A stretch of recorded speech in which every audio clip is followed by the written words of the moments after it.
Yo, what's going on everybody? Xantos Vice here, and we are back with some more Punishing Grey Raven. I hope you guys have a great start to your day.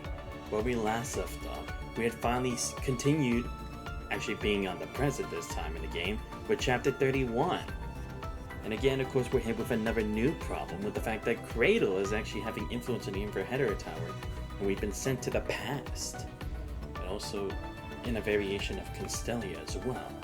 And again, I'll be honest, I did make a lot of complaints about, but maybe not complaint, I guess a bit too many critiques about, like, the fact that we didn't introduce, like, too much of, like, how we got into that situation at all, and, our actions within the Inverhedra Tower, and stuff. And after giving it some more time, I do understand also why it wasn't necessary to really have to go that far for it. Because again, part of it was shown on the trailer, but also the other half in that it would take a lot more time and work and a lot more dialogue to have to go through if we were to actually go through at least some of those events. Because I mean, look, I complained so much about Treasure Daybreak 2 regarding how they were using time travel and everything. And at least when it comes to Steins Gate, that's their whole thing, right? It's always been about that. But with this one actually being like a part of it, not trying to overtake too much on like the influence of it, and like not having too much extra fluff dialogue where it's like it's not needed as well, because again, it's like it's basically just trial and error to make sure that it doesn't interfere too much with the present. So it is actually reasonable for why they didn't have to go that far. So I do retract a good number of my critiques about it back then, because again, like I said, time travel is a bit of a delicate subject. It is kind of hard to see what parts people would be paying attention to and what parts people would not be paying attention to. So anyway, with that out of the way, we're going to go ahead and continue with the main story. So yeah, if I remember correctly, we had our second to last attempt at going back in the time and making a difference. However, in doing so, the commander had to sacrifice himself in order to actually put a hold or at least some restriction onto Kratos' full powers well within the Inverhedra Tower. And now having a better understanding that she actually is the amalgamation of herself currently and of Agent Zero, who is a completely different situation from another timeline. So now that we have that all out of the way, we can go ahead and continue with what's been going on now that we see a bit more of Kratos' perspective when she first went into that last timeline, and also what we can do now with at least some of that information. Also with the fact that the key will probably no longer work. So either this is the last attempt or we only have one more, considering the state of it now. So we're gonna see how much we can actually pull it off. And I like also how we went back to like the fact that it's like we're in a neutral stance with the Ascendants, specifically Luna's crew, especially because it's like it is such a delicate situation where it's like they're not completely trying to destroy everything, or they don't just want Babylonia dead necessarily after our many interactions with them at present. So now we're just gonna go moving forward and see what we can do here. And we also went through like Chico and Yuko's life story into like how they ended up in their situation. Searching for records related to Project String. Right, because we learned also about Project String that also had to do with when Dominic had intended to interfere with stuff, I'm guessing in Agent Zero's original timeline. Some data has been deleted by secondary authority and is unreadable. Proceed with synchronization from this point anyway. Confirm. Because again, it does kind of make it seem like Vonnegut does have a lot of information. Because it's one thing when he had information about Project Adilla and the Ascension Network, but the fact that he has so much information about the Inverhedra Tower and Kratos' existence does make it seem plausible that he possibly, like her, either is from the future or has been given data from a future version of himself. Because I mean, it's not that impossible. If Lee was capable of sending messages to himself back then, why couldn't Vonnegut? But it's like, how would that have worked exactly? Was he able to like physically bring himself there? Because it couldn't have been like through just data if we haven't actually seen him actually make direct contact with the Inverhedra Tower until just now. So then he wouldn't have been able to recollect his memories only strictly in that location. Especially since it didn't even come up until Spiral of Chronos. Human Vanguard team completed the simulation test for Project String. officially entered the Hetero Tower carrying the key. The key possessed by the Vanguard team is divided into an input end and a receiving end. The input end is held by team member number 7, Nemo. It's designated for sacrifice, while the receiving end is held by Dominic. A vulnerability has been detected in the key possessed by the humans. This could be our chance. The core itself is part of the Hetero Tower. Its mere removal would open the gateway. The flawed key will serve perfectly to expand the gateway's range. Next, I'll exploit the key's vulnerability to open the gateway and push Dominic and the entire Vanguard team into the fog behind the gate. For those who dare to toy with time, there's no more fitting end than to be devoured by the fog, because where time itself no longer exists. Humans. No, eliminating Dominic alone would leave humanity helpless. The others are merely collateral casualties. The moment you grasp that false hope, I should bestow upon you true despair.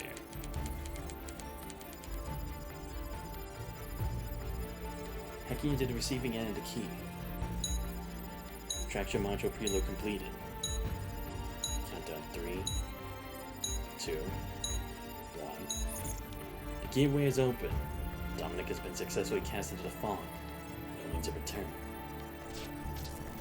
Judgment area detected.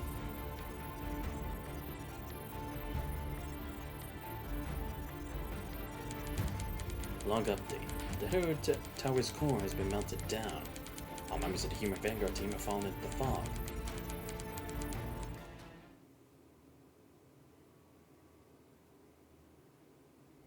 Once again, Credo approaches the Hetero Tower's core, so she hasn't seen in a very long time. Directly ahead, Vonnegut's gaze fixes upon him. We meet again, Mr. Vonnegut. Her curtsies with a lift of her dress, yet the agent remains unresponsive, opting instead to smooth out the creases of his gloves. Pristine blue light shimmers silently behind Vonnegut, and the radiance emanating from the Hetero Tower's core lifts its unmistakable displeasure in Credo's eye. By human custom, I should express my full respects to you, but unfortunately, I'm rather pressed for time now, thanks to your schemes. In a flash, the side blade cuts through the lingering echo, as toward the Hetero Tower's core. Face red light sticks forward, only to collide before a wall of brilliant blue. Thunder's collision heralds the beginning of their battle. Vonnegut remains perfectly still, and turning his wrist to reposition the force field. Once again intercepting Credo's support to his foe, will blade meet shield. The flashing light reflecting in those eyes of gold. It's about time you tell me who you really are. How do you know my Hetero Tower so well? Hetero Tower's core continuously absorbs the punishing blast that fuse their actions. Instead, Unending serves to drain both sides' energy in unison. Moreover, the man before her shows no signs of fatigue, and the punishing concentration surrounding him is slightly decreased from its previous levels. Upon this realization, Credo relinquishes her power and pulls back, setting her sight against the ground to pause for her assault. Just before the girl can steady herself, the agent gives a slight shake of his head. The subtle gesture sends countless possibilities racing through Credo's mind. Before she can speak with composure, her body trembles upon an instinctive warning of danger. She immediately looks down, only to find her wide-eyed reflection staring back from the blade protruding to her chest. The blade just into her back, pierces through to her. Before Credo can even react, the assassin behind her twists the blade and violently wrenches it sideways through her body. As the blade threads the sides of her body apart, Credo has no choice but to grab the edge with her bare hands. The attack sees from her wound, washing over her deathly pale knuckles. The assassin's weapon shatters, but its surface reflecting the girl's more expression of gravity. Credo realizes that her strength is draining away far too quickly, but that gravity soon gives way to her usual demeanor. Credo turns around with a smile, lets her fingers and be toying with the broken blade. You've finally shown yourself, Chaos. Chaos tosses aside the remaining half of the blade, using her small frame to slip past Kratos' interception, swiftly retreat behind the force field. Only now does Kratos notice that Chaos' body has grown considerably since their last encounter. Last time we met, you could barely walk on your own. Now look at you. No longer a doll, but something more human. It seems quite unusual. Perhaps her own abnormality and the gradually haywire red tide have something to do with Chaos. As these thoughts cross her mind, Kratos dispels her scythe. The red tide, having come along with her, swirls around her legs. From its whirling waters emerge numerous Hetero creatures. scent flavors. Forms taking first strides. No, I've been at this for a while now. It's no longer striking and really manifested hard for our arms. Every time we used to its original masters of anti-circus form, cancer butterflies and any pet creatures answer a call to get surrounded the blue core. Meanwhile, the girl's eyes bore into chaos like a curse, a relenting gaze that refuses to let it go. You can erase my memories. No, you've consumed too much that's hard to digest. The chaos in your memories is just a side effect. So it's that commandment. And for no further delay, better creatures unleash another barrage of attacks, as they fatal blow from their assault. That barrier such formidable swing cannot withstand Kratos' full power, at least within the header attack. Steadfast barrier erected by the agent's hand remains resolute against the fierce onslaught. Squints in life when the impact so lingers, Chaos leaps in the air, and is pressed against Kratos' chest, which freezes Kratos in place, leaving her unable to move even half a step. That's precisely where the fruit has taken its deepest root. You piece of... Chaos' lifeless eyes reflect Kratos' fury upon her humiliation, her unusual sight. Her body rebels against her will, refusing to move, but his eyes remain fixed on Chaos, who's already raised her of her arm high above. It's clear. Kratos' head. Enough! Let go of Kratos. This isn't the first time. This is before Vladimir probably holds the attack respawn. You weren't ready last time, so it's still the same case now. Well then. Even with her body mobilized, she can still broadcast commands as Agent Zero to the unrestrained header creatures. Kill her! Girls then before the Azure Light she despises, definite command to her creations reverberating through the air. Chaos. She reports the evacuation tunnel constructed with a force field. Its usually unshakable composure shows its first crack in the face of Chaos's reckless actions. So now is the time. But as it's steady amidst a swarm of crimson butterflies, I'm going to carry her aloft. She soars past Wallinger, who holds the tide of header creatures. She launches herself toward the massive blue core. Gotcha. This is my real target all along. All rationality vanishes as the figure leaps toward the core. Chaos charges through the surging enemy, spinning forward and moving across countless heads to reach Kratos above. And of course, as both figures ablaze as they draw near. While Kratos remains protected by her butterflies, Chaos' body begins to dissolve piece by piece. And she shows no intention of retreating. Instead, she uses her dissolving body as a barrier, desperately trying to keep Kratos from reaching the core. Not bad. At last, I've caught you, Chaos. Kratos opens her arms and holds Chaos tight, turning its under embrace into an instant murder. As if reuniting with a long-lost family member, the girl tightens her hold until it becomes a cage. As it face of the doll's neck, crushing what should have been a space for tender intimacy. Let me have a taste of you. The girl sinks her teeth into the doll's neck, relishing and devouring the desire she's craved for so long. As he pushes chest against the culprits, Chaos focuses her entire being on reclaiming the control that rightfully belongs to her from Chaos' body. As fragments of information along with Chaos' flesh and blood flood into the Kratos' consciousness. Some memories from the birth of the doll. Some are from her present existence. Deep from those fragments, a fleeting image surfaces of Vladimir conversing with Chaos, leading on suddenly way of familiarity to every fiber of Kratos' being. Face both foreign and familiar materializing before her eyes. She hears her trembling voice asking a question from her own lips or anything Zero she cannot tell. Dominic. This is the final step. Shut behind layers of force fields, the human leader held up an inscrutable device, and to the Vanguard team member number 7 standing before. But will this really work? Can this key made from the Hetero crystals truly melt down the Hetero Tower's core? If we gain nothing from this, then we lose another team member. Keep your chin up. Simulation test was successful. Nemo. Vanguard team number 7 is Nemo pat his teammate's shoulder as a final gesture of comfort. But Dominic said even simulation tests can't provide absolute certainty. This is our only option left. We have to try it, whether it succeeds or not. Whether it succeeds or not, get going then. If our heart long since dead, the young man strode towards the core. When Dominic sent the signal to act, he immediately inserted the connected key. Just like I anticipated, the red light instantly engulfed the entire space as the header of Tower's core gradually melted down. What ensued was a boundless light that filled their vision. Something unexpected happened. This white was able to proceed to ignore consuming nearby line, instead devoured the entire header of Tower. When the header of Tower's core melted down, everyone fell into the fog. Not a single soul spared.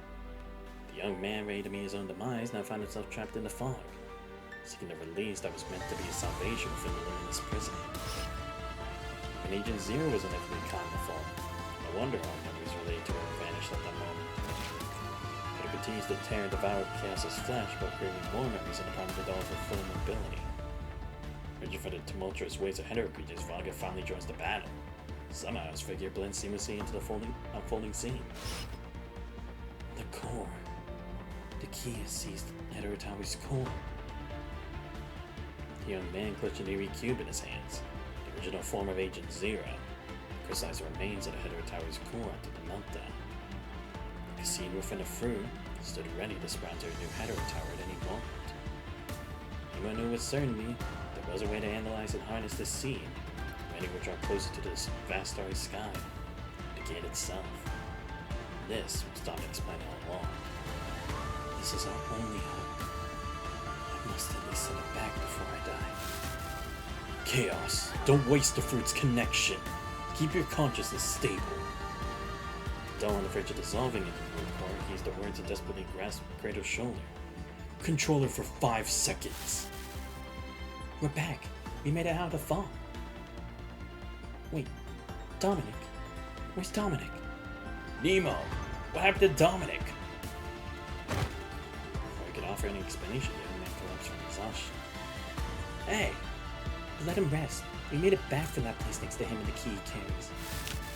Forward. The force field completely envelops Chaos, summoned out ahead of Tower's core from devouring her.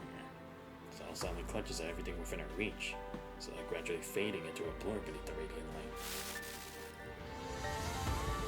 Let's move out. Good luck to us all. As the next memory fragment falls before our eyes, Kratos sees the Vanguard members with new frames, capabilities matching those of Lee's. This is no picnic. What's there to be excited about? I'm not excited, but this is our last hope. If we can pass through the gate, we might still have a chance to make things right. The gate. Last hope. We said the same thing last time. We made the key, took the core, and got people to study it. But now Dominic's nowhere to be found. We've been going in circles. Even with the key to disrupt the Hetero Tower's rules, we haven't made any progress. You had to rely on a kid like you to lead the way through the gate.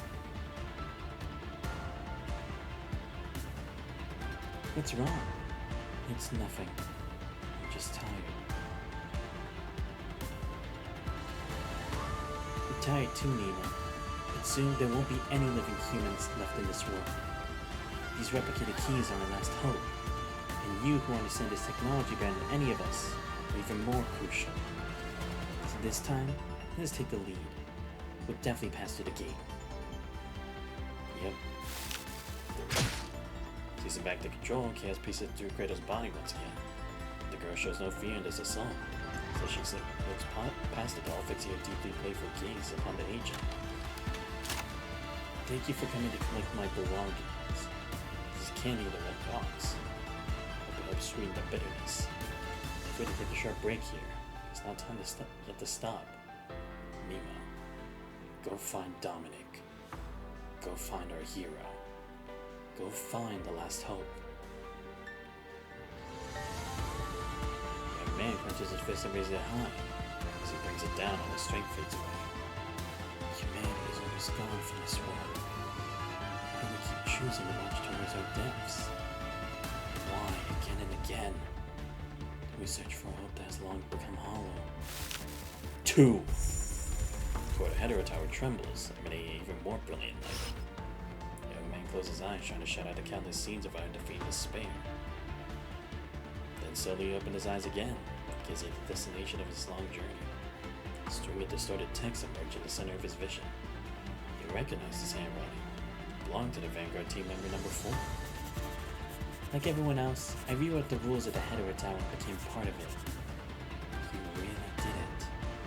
Indeed, they crossed the impossible river and sacrificed to their companions, stepped through the impassable gate over countless corpses. Now, 1.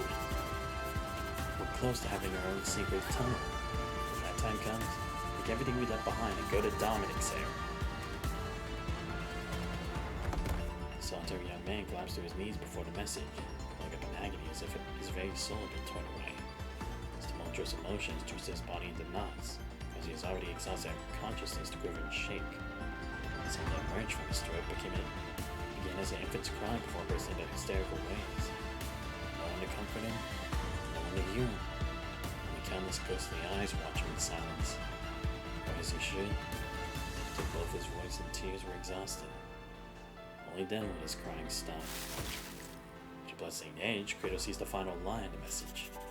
Oh, by the way, I want to name this tunnel extending from the Hedera Tower the Bridge Across Dreams. Does this sound amazing? Sometimes it consumes all. Holy shit.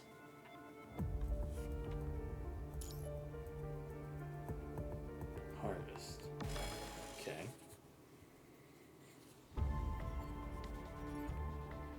Outside the Hedera Tower, time silently flows through the deep night, surging towards dawn. Force field soon, the space do not reject the drifting snowflakes from outside, allowing the new year's snow to fall through Constellium. Kratos, after a long slumber, finally awakens for the stagnant red tide. Precious gain from this venture, that ancient's past, truly worth savoring. She presses her lips in relish. Ah. Wait, so then... I'm confused. So that agent is a... So that is Vonnegut? Damn, I'm still getting confused about this. But again, if Nemo is actually Vonnegut, I guess it would make sense. Because again, it would help explain why he has the information. So I see. So that's how that thing ended up in Babylonia. The core. Because I did wonder, because we never really learned anything about it. We just knew that it was locked in there. Not too much about it. So that was supposed to be for safekeeping for it so that Babylonia could study it. But then again, I guess the whole thing with Gasol and everything, they couldn't have really done anything.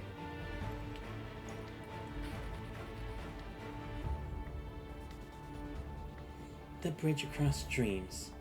Huh, such a poetic name given to an illegal structure. However, if the keys they carried were similar to what I saw in the Hedera Tower back then, it could indeed alter some of the tower's rules, even create a space of their own. Kratos paces back and forth anxiously within the red tide. This could very well be the reason why the Hedera Tower in this world transformed into the Hedera Tower. But no one had the key back then. Did someone help? Or was that construct really capable of doing these things? Looking at it now, the previous failure was indeed caused by those Vanguard team members. But how did he manage to return from the fog? She paces, turning thoughts over in her mind. She realizes that only one possibility. Perhaps he exploited a flaw of the key, allowing the input end held by him to seize the Hedera Tower's core.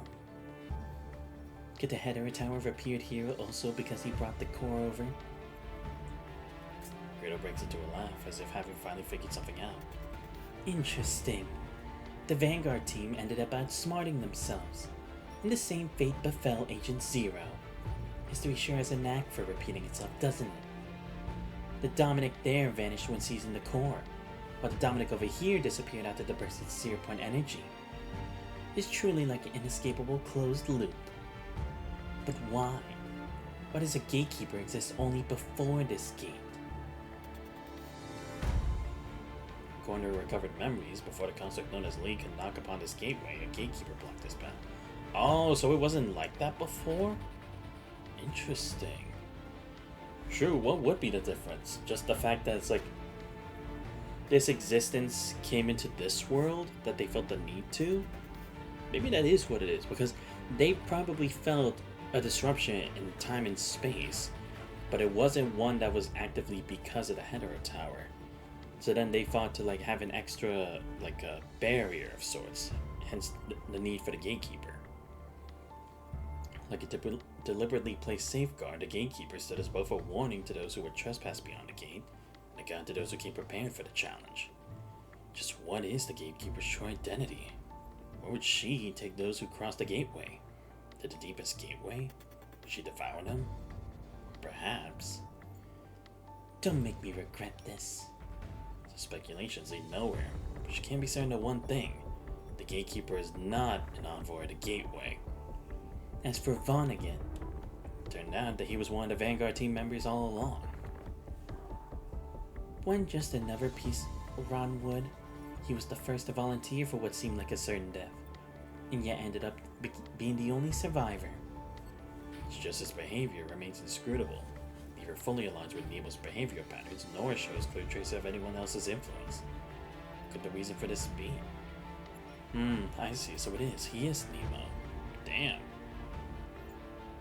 Well, I guess now it finally clicks, because again, it's like, it couldn't have been a current person in this world, because all that information, all that they know about, like, not only the Ascension Network, but literally all this stuff about, like, time and space, he would have had to have been part of it in some way. But I would think even Babylonia would have records or something like that. But as if this person isn't even supposed to exist. Because it hasn't happened yet. What if, like the red tide, multiple consciousnesses emerge within? Did Professor Trout tell you what it is that he needed you guys to do for him? I think it's got to do with memory data. Lithos told me that memory data is this thing that turns everything in the human brain into data. It stores it somewhere else. Some people change their bodies using it. I hope it's something that allows people to change their bodies, though. We don't want to see Professor Trout alive again. Girl's voice resonates in her mind, echoing Kratos' predictable line of speculation.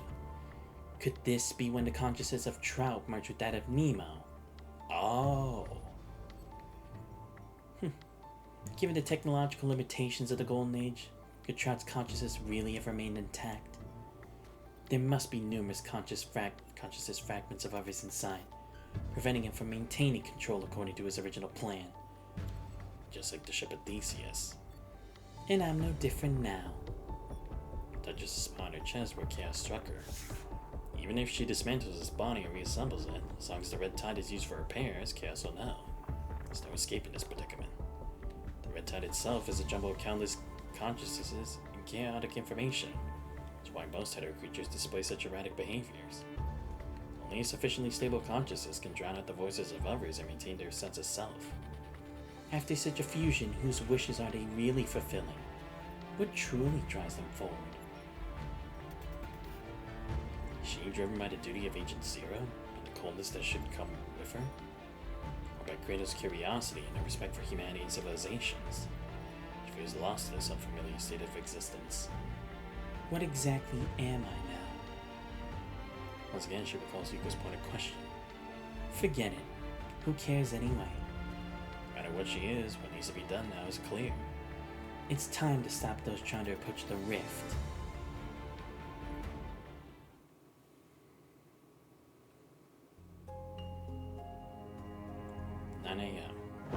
After a night of long talks and rest, you and Lucia sit up from the soft beds in the infirmary.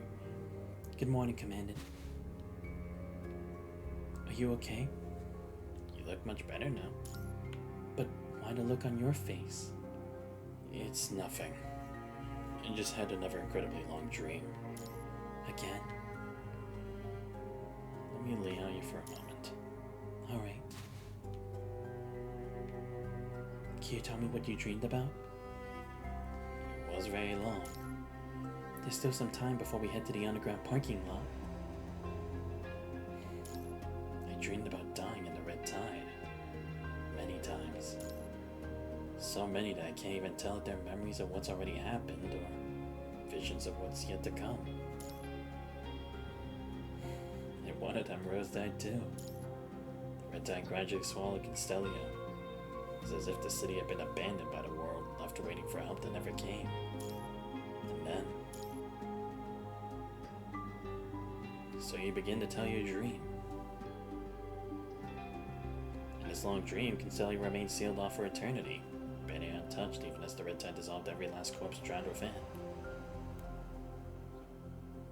years later, Lithos, now an ascendant, returned to the city with Vonnegut's help, found the hairpin hanging from the ceiling. At last he learned the truth. Rose had entered Constellia looking for him. It was 30 minutes too late for their paths to cross. She met her in here. Unable to bear this truth, Lithos... Before Rosa remains, his death brought an end to many things before they even began.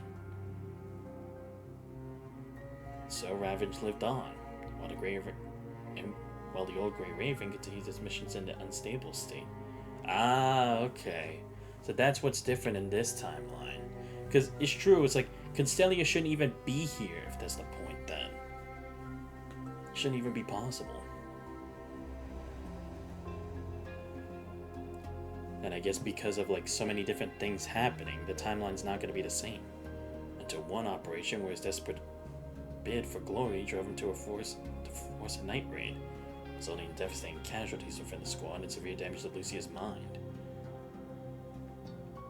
No longer able to fight, rejected by every squad, Lucia wandered between cities with only her sword for company, until Luna found her and brought her back to their old home, where she now spent her days staring blankly at the sunlight outside. So this is... Yeah, because at that point there'd be no reason for her to become Alpha, and no reason for a new Lucia. What about you then? Gently wraps her hands around your neck as she moves on to what she cares about more. I missed Grey Raven. Instead was assigned to Suzaku. Levin Lee still joined me, though the squad captain was another construct. Who's that? You heard of Emma Copperfield? Wait, Copperfield? What? Oh my gosh, she is. I have. She's the Copperfield's heiress. We saw records of her childhood when we fought that butler mechanoid guarding the Copperfield estate, right? Oh my god, I didn't even think about it. Right. I completely forgot about the whole butler guarding the mansion. That was the Copperfield's mansion? Damn. And they had an aquarium. Fuck me. They had way too much money for their own good. Yeah, that's her. Why did you choose her? She was standing in the hallway, greeting me with a smile, saying she wanted to become Suzaku's captain. And then, how did the squad perform? Not particularly well. Emma was a support construct. Failed to notice many problems. The battle at Puglia Forest Park, Liv never came back. Right, because there wasn't someone able to charge head on to try to help Liv. She didn't even make it to switch to Imperia. Oh, fuck. Really? The Red Tide was the same. Being out of nowhere. Just like a Constellia's barrier was suddenly broken before we knew it. Commandant. We still have a chance to change things. Yeah. We still have a chance to change things. I recalled some things that happened in the Hetero Tower. Yep. If I were to die in the Red Tide like that, you must bring the key back. Commandant. Contrary to use yourself, she interrupts your unfinished sentence. That long moment of hesitation was her request almost as a whisper. Lucia lowers her eyes and places her hands on yours in a firm but tender grip. Yeah, the dream is over now. Yes, and now we've been talking and... sorry, am I interrupting something? It's fine. Go ahead. Divide. Man, the Mario Kart World game on Switch 2 is $80 out of pocket. Not even considering DLC. Yo, I couldn't believe that shit either. No, but that's for the digital copy too, right? Because from what I remember, the physical copy is like $90. Dude, why the fuck do I want to spend $100 for one game? I could literally just buy a PS5 instead with the money that I would use for at least just 2 or 3 games for the Switch 2 and the Switch 2. Especially with the Switch 2 being $450, it's like, bro, you're gonna make it that damn expensive to even do anything with it? At that point, you might as well just only buy like 2 games and do nothing else with it. It really does suck. That's why it's like, for me, it's like, I can't really see myself getting it. I mean, so far, I'll just say that I won't. Because I know just that much for barely any games. It's the same argument I made for the PS5. But now it's like even more so because like the games are going to be way more expensive for that anyway. It's like, I don't want to bother with that shit. You serious? All the extra money that could go into like other stuff too? Fuck no. You serious? Especially since it's like Switch games are just like $60 or something like that, right? It's like you're gonna make it almost $100. Like what the fuck? Divide. It's sad because I'm eventually gonna need a Switch 2 for the new FE, which sucks. Wait, what's FE? Oh, Fire Emblem. Right. My bad. I should have known better. True. Did they announce a new Fire Emblem yet, or is that for like speculation for the future? Because I don't think I remember that from the direct, but it could have been. I don't remember. I mean, I do like the part about like they're making extensions to games that the Switch already has, which are favorites, which is like, at least that is something more to look forward to. Even if you do have to pay extra for it, but it's like still, at least it'll keep you from being bored and not having too many of the new games when it officially releases. Not yet, but they're gonna definitely cover B1 on the Switch 2 though, that's a given. No, yeah, I guess that is fair. When you think about how many there was for the Switch, I wouldn't be too surprised if they did.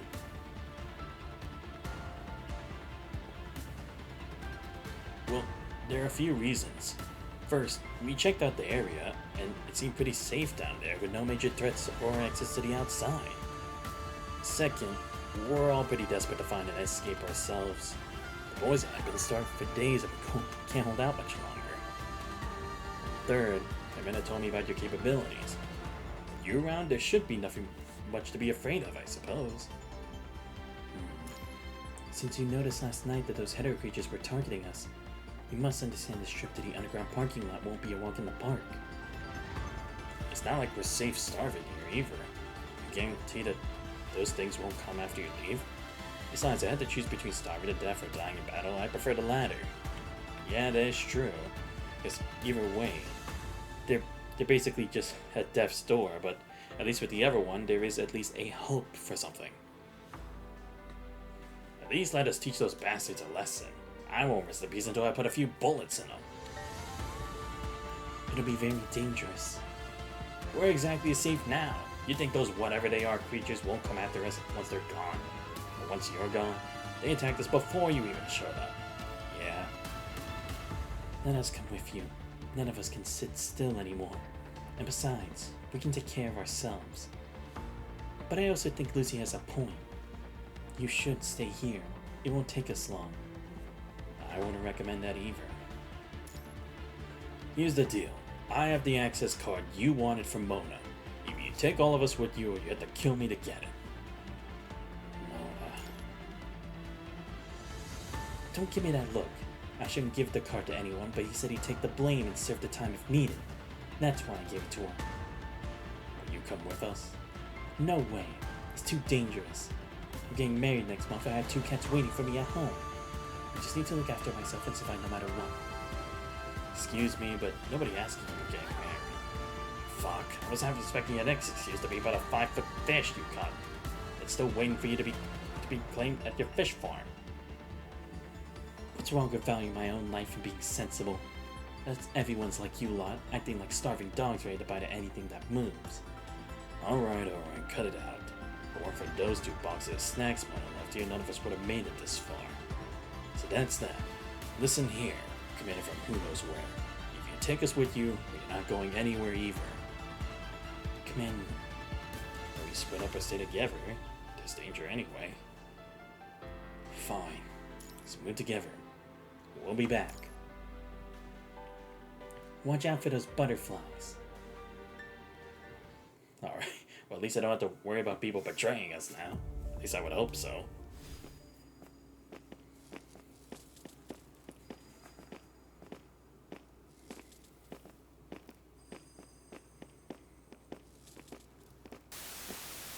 Great. なんでここにも死人が。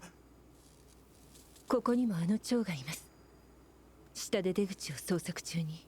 驚かせんなよな。 Relax, man. We knew what we were preparing for. It's indeed because of those butterflies. 指揮官警戒を。 Oh my god, seriously, why the fuck is turning such a problem? Wait, where am I supposed to be going? Oh, target point. Right. Actually, let me see if I can change the movement sensibility.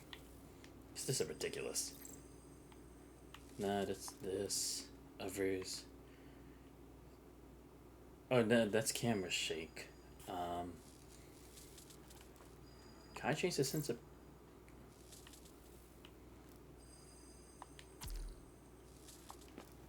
Alright, let me try it again. What about button position? Am I able to control something like that? Nah, fuck. Okay, I'm gonna have to move that slowly. Which sucks.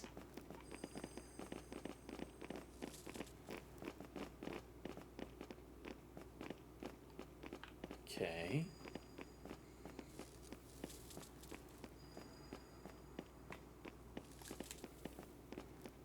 Guess we're going outside.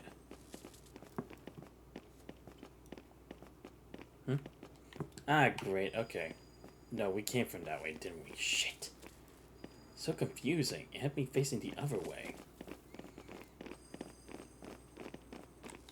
I mean, it's not like I could fire at anything, too, so that's the other thing.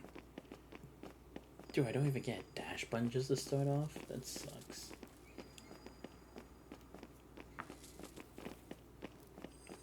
Okay, so how the fuck do I... Oh, okay, I go around. Oh, I see. Ah, great. Relax, people. Ah, shit, I see someone dead on the ground. 気分が悪いなら先に帰っとけよ。触れないで。 Ah, shit. Is that a high level corruption? When do you become corrupted? 侵食速度が増した可能性は一つ。これ通りです。 Great. Is it possible for those red butterflies to live off humans? はあ？規制？ふざけんなよ。 Look, man, I'm trying to figure this out too, alright?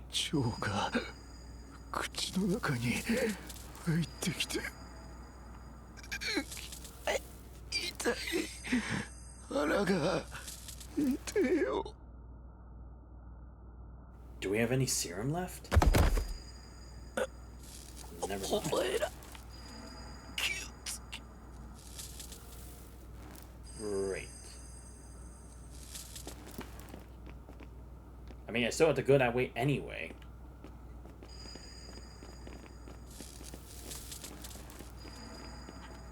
Oh boy, something's gonna jump at me, isn't it? I'm not good with horror games. I mean, I never played it. I've watched people play it, but I myself have never done it. Ah, great, I can't move this way.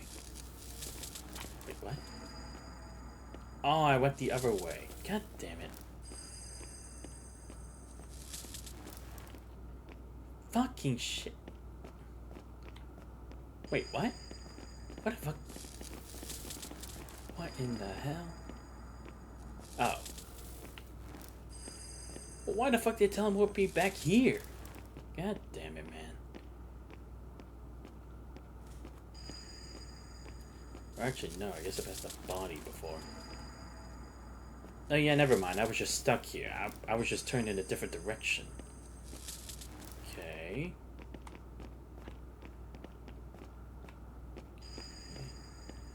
Car here. Go around. Oh, this thing is gone. Oh no, it's not. It's still there. Okay, yeah, so good. This way. Gonna go slowly. Oh, I see something sparking there. Or the eyes, yeah. Shut up, man. Relax. Took it out of control. I'll go check it out. 私も一緒に。他の皆さんは戻ってください。Yeah. 負傷者は帰れ。俺らは残る。地下の調査をすると言ったはずだ。もしお前らが何か見つけてとんずらしたら俺たちはどうすりゃいい？ Fair enough. そうだ。それにこのままだと遅かれ早かれ全員飢え死にだ。人を食いたくもない。何と言われようがついていくぞ。 Yeah, if anything, I'd be very concerned if you guys actually agreed with that. Well then, those of you who are hurt should head back first. 気にするな。むしろ戻りたくない。今から単独行動なんてフラグじゃないか。確かにな。俺も戻らないぞ。Let's move along then. わかった。お前らも気をつけろよ。Alright. Well, continuity tells me that I'm still gonna be alive after all this.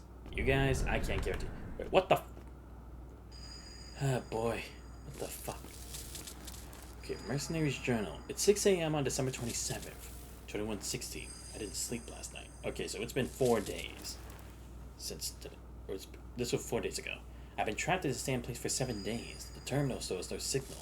The electricity went off this morning. Yes, the noodles and cookies in the vending machine are gonna run out. I'm gonna die someday. The only family member I have is Grandma. Now I can't go back. What she would think? I was little. Grandma often told me I was lucky to be born in a good era.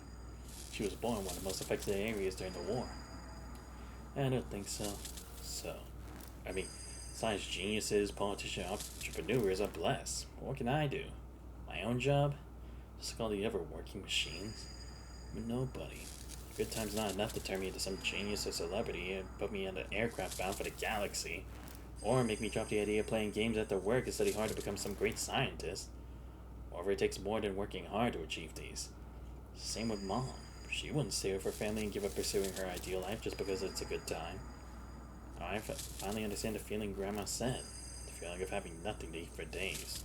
I'm pouring a good time into subsistence allowance. Give it to the poor are. I promise I'll take a new look at my life if I get to survive this. So can I survive this? When I lost sleep, I kept thinking about what I could do to survive and help others. I was so starved and sleepy that my mind was full of bad ideas, making it hard to concentrate. I feel wired and uptight. I don't want to scream when someone says something to me. I need to rest, but how can I manage that on this cold floor? I need a good meal to think properly about what to do next, but where can I get that? I see grass in the flower bed. 前回はここまでひどい状況ではいい。たとえ戻っても同じですね。Yeah. 前へ進みましょう。Okay. Oh, I can just go back to the note. Okay. Lucia, you're still with me, right?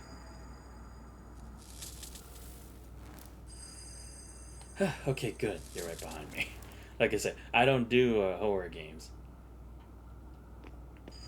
Okay. Gonna take a look here. Oh no, that was just there. Okay.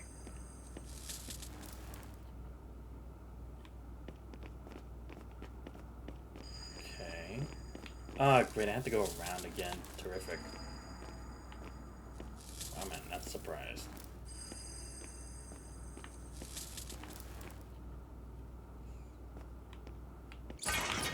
What?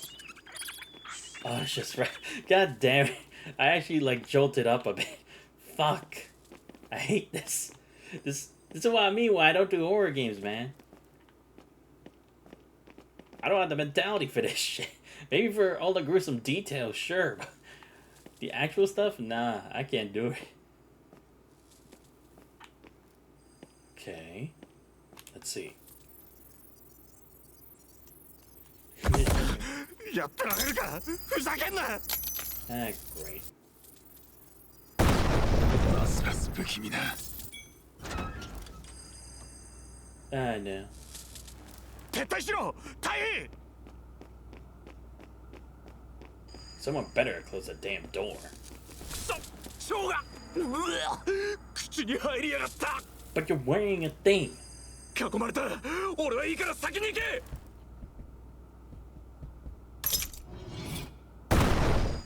Done well. Ah, shit. Oh, time for my shit again.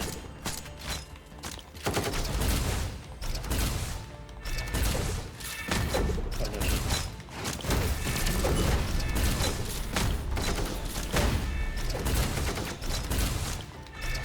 I love how we're doing this just for a fucking butterfly. That is outrageous.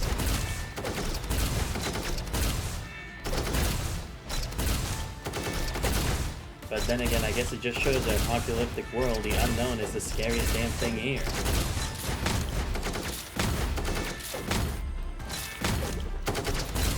Wait, so what am I doing with LB? I just like... I want to actually see what I'm actually doing. Oh no, that's just her shit. I don't know if it's like I'm swiping with my gun or if I'm actually throwing something. I guess it is just like... No, it is. I'm just physically using the gun to like... as like a little... bat or something. I don't know what the right term for it is, but you know what I mean.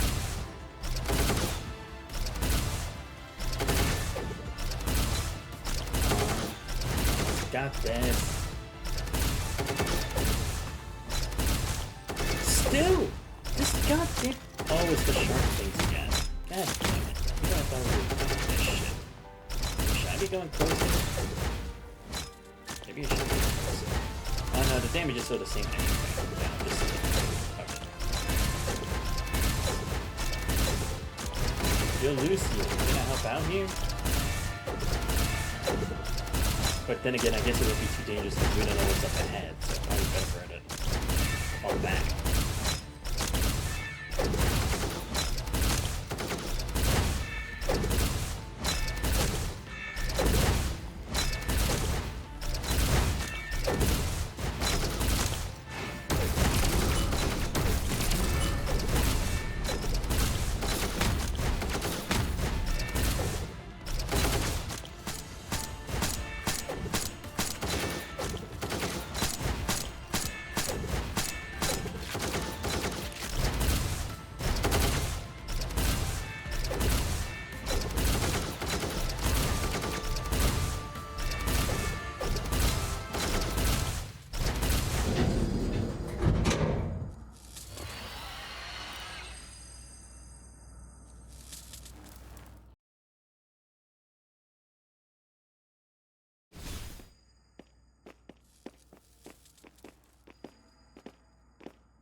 調査の結果、エレベーターが止まらない階が存在します。私たちの上、おそらく B7 階と B8 階の間です。ここは安全で蝶の気配もありません。まずはエレベーターがその階に止まる方法を調べてみます。モナによれば下の方で臨時パスワードが手に入ると。 Alright, be careful. Okay, good, I'm Lucia this time. I was gonna be like, please don't make me do that shit again. Alright. See what I can do. Check the info. Man, to access the special intermediate floor for decoration, every one of us gets a unique passcode with an ID card. Adding that code again, the elevator to make it stop on that floor? They have to make it so hard. Okay. 私たちの到着前にここですでに虐殺があった。彼の権限カードは使用した痕跡がありますが、Right, I did this with Watanabe これ道路が back when we were going through his past. Yeah, I think. Alright, let's just do it. それ行け。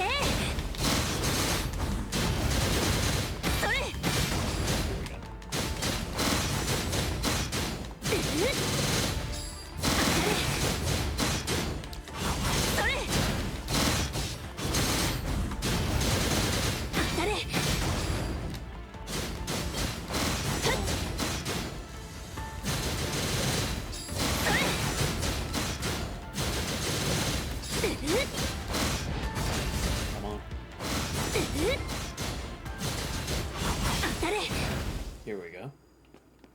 Let me look around and see if there's anything else here. Just in case. Damn, we can't even dash with Lucia like this. That sucks. Alright, let's do it. 指揮官、アクセス権限が有効化しました。Ah, great. 臨時パスワードは973654。記憶しないと。 973-654 はい、すぐに向かいます。 973-654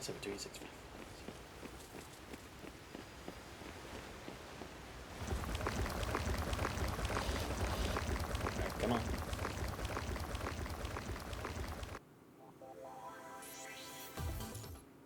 Oh, Oh, I don't have to remember. Okay. Oh, wow, I'm almost at the end of Kratos' thing. Damn. Well, I guess to be fair, it's like there's still 2 more perspectives, and then there's still like another chapter left. Why don't you transform into a butterfly? Alright. Massacres at tide suddenly erupts from the dark passage, smashing through the walls in its path like a raging torrent. Everyone watches anxiously as Lucia finally steps into the elevator. Pale light casts an eerie glow on the flustered faces while the roaring tide relentlessly chases you from beneath the ascending elevator. What do we do now? Don't tell me this thing's gonna flood the streets too. Let's get back to the surface first and assess the situation. Why didn't you tell us about this earlier? Even the emergency stairs in this damn place have collapsed. She warned us about it long ago, but we didn't listen. Should we try the hidden floor? Red Tide surges up from below once again. Smash, sending out ear-splitting sounds of destruction. The ascending elevator shudders from the impact and slowly grinds to a halt. Doors opening to reveal an unfamiliar floor. So this is the hidden floor. Let's hide here for now. When we get step out of the elevator, the dim tunnel ahead, a thunderous roar. So do a bursting dam rush from around the corner. The tunnel buckles under the weight and collapses in an instant. Scattered debris instantly swallowed by the surging red tide. Great. Move back. And we're stuck in the elevator. Lucia slams her fist on the button. As the elevator slowly closes, the light from within reveals a barely concealed anxiety on Lucia's face. Next moment, the entire elevator shakes violently as the tide develops from all sides. Only one step away. You got the password and the rift from the Infraheteor Towers right here in front of you. You're just one step away from entering it. One step away from returning to the Infraheteor Tower. One step away from the path that leads home. That this single step might as well be an eternity with the insurmountable torrent of the red tide separating you and the destination. What are you supposed to do? How can you possibly get past the red tide flooding the entire tunnel? We're almost at the surface. Let's get out of here first. At least we have the password. We can discuss everything else once we're safe. Alright. Suddenly a violent impact strikes the bottom of the elevator. Slowly distorting under the relentless water pressure, emitting a piercing screech as the metal tears apart. The anchors and droplets trickle through the crevices of the elevator, gradually converging into a sundered stream. The red tide's flooding through the elevator! It's the hetero creatures. They're attacking from below the elevator. Those words gave us numbers. Couple fractures that quietly emerged around unnoticed, because increase of fluid effortlessly shatters with little sense of safety they clung to. Braced around on all fronts, the survivors of the elevator huddled tightly together at the center. Lucia. Got it. Let's eat through the top. Hands over the power katana before lifting you up. When it strikes, the hetero creatures have already exhausted the elevator's stability. The opening at the top gradually widens as you pry with the blade. Hurry up! You need a hand! The red tide continues to surge through the bottom cracks while the Omega Core at the power frame operates at full power, repelling the encroaching hostility. The power katana emits flames melting through the last step of welds. A powerful strike from its hilt warps the metal sheet, creating an opening large enough for one person to pass through. The beach awaits a shadowy passage, illuminated dimly by a distant glow at the top floor. Lucia, check for any activities above. The signals are all gathering below, but we're close to the surface here. The butterflies might fly up. We can kill those things without breaking a sweat. Get up there first. The red tide will eat through your legs if you stay there. Two mercenaries grab out outstretched hand one after another, climbing onto the top of the elevator. After climbing up, Chico turns around and reaches down through an opening to offer you her hand. Your turn now.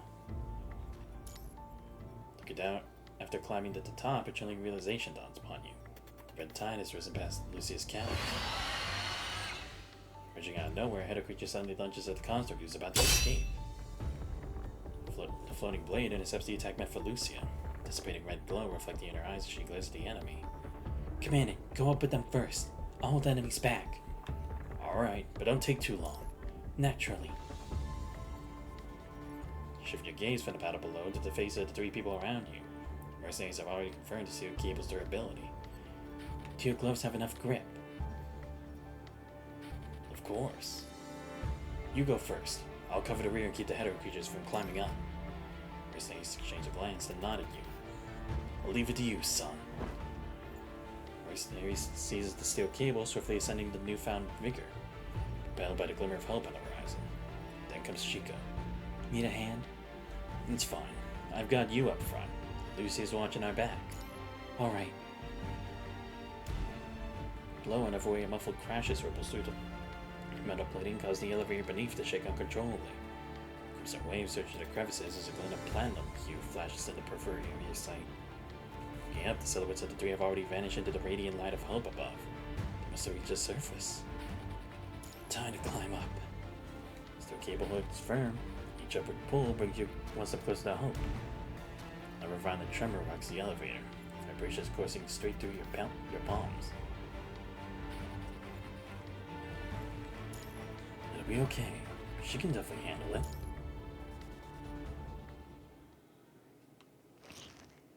Upward.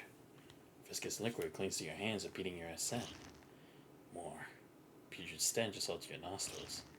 Keep going. Light for the exit finally floods your vision. And then, a familiar figure crouches at the edge level with your position. As her chin on one hand, batting her innocent-looking eyes as she waves at you, as you emerge from your ascent up the elevator shaft. Well, hello there, Grey Raven Commandant. Cradle. The radiant light reveals not only the girl's figure, but also the lifeless body lying by her feet. God damn it! Chico's eyes remain wide open and deaf, fixed gazing upward. When did you... Wondering how I managed to hide myself. I was in the red tide all along. How could Lucia possibly find someone made out of the red tide within the red tide itself? Of course. For a name can leave your lips, excruciating pain tears through your body. It splatters into your eyes, painting your entire vision crimson. How many more deaths must you endure before returning to your own time? How many more failures must you face before finding a way to take that final step? No, perhaps there is no chance left. The key is almost depleted. This end roughly weaved is filled with desperation and reckless failure. You were just one step away from returning to the Hetero Tower. So close to making it.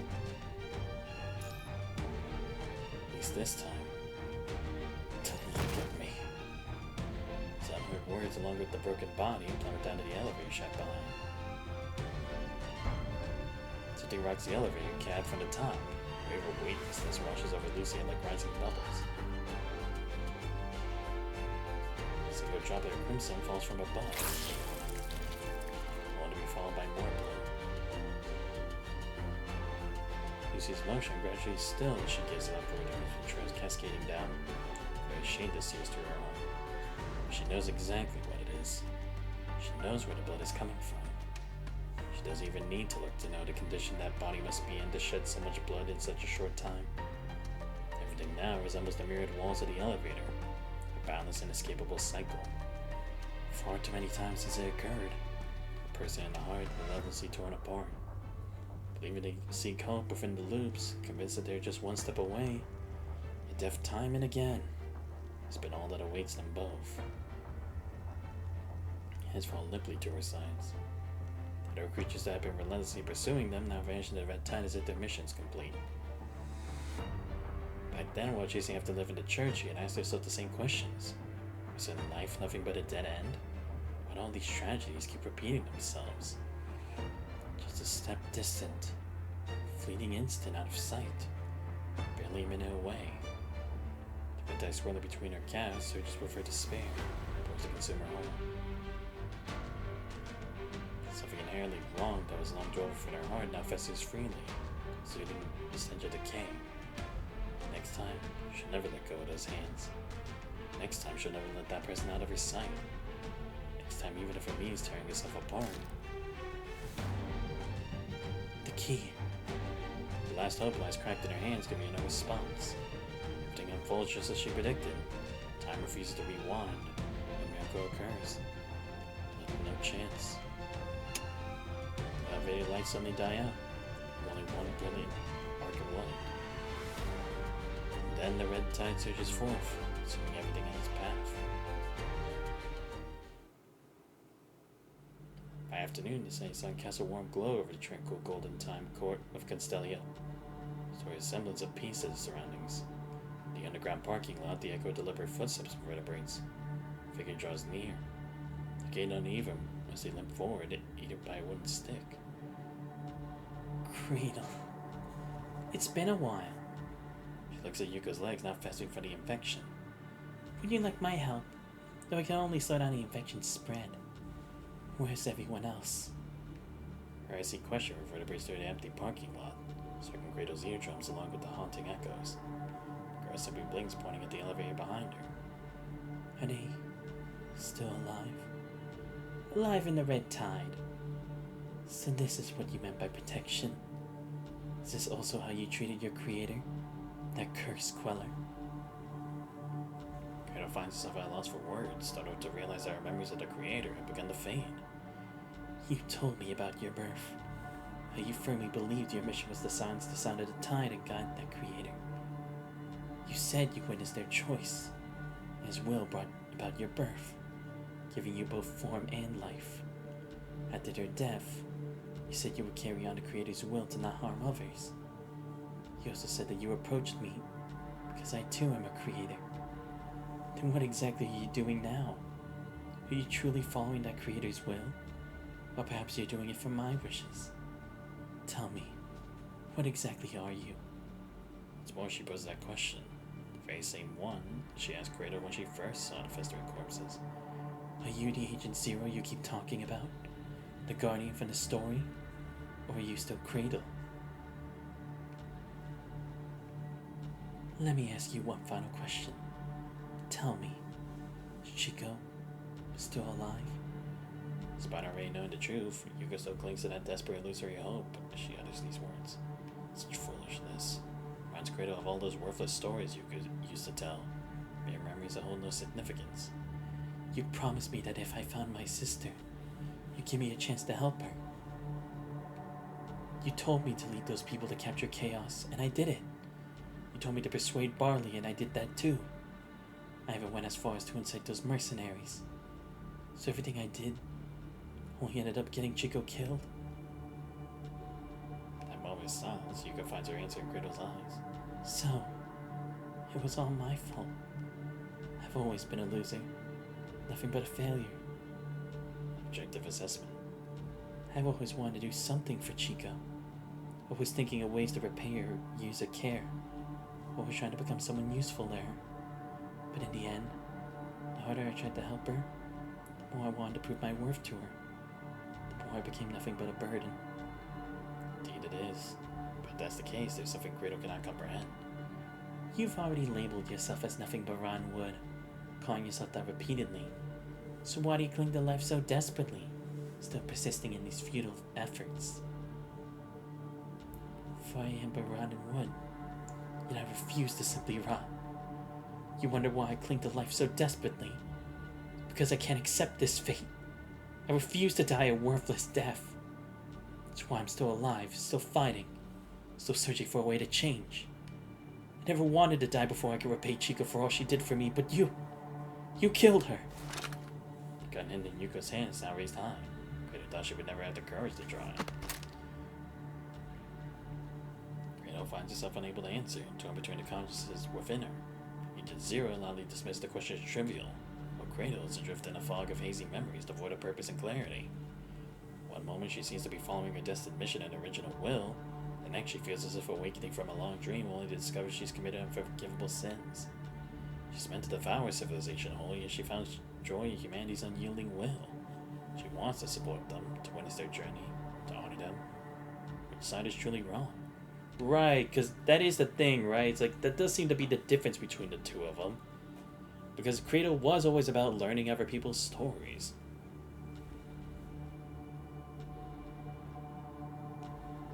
Kratos watches his human body covered in festering wounds, channels her hatred into a throat-rending roar.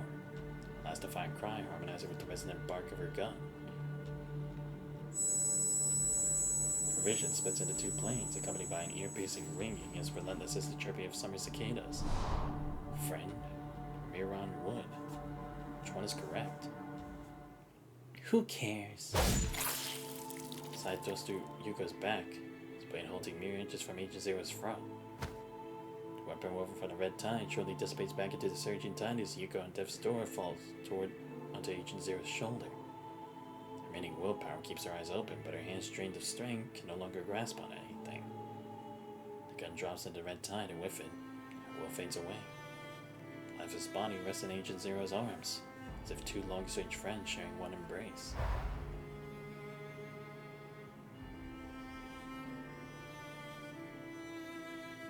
No longer matters. Comes next will not conflict with Agent Zero's mission.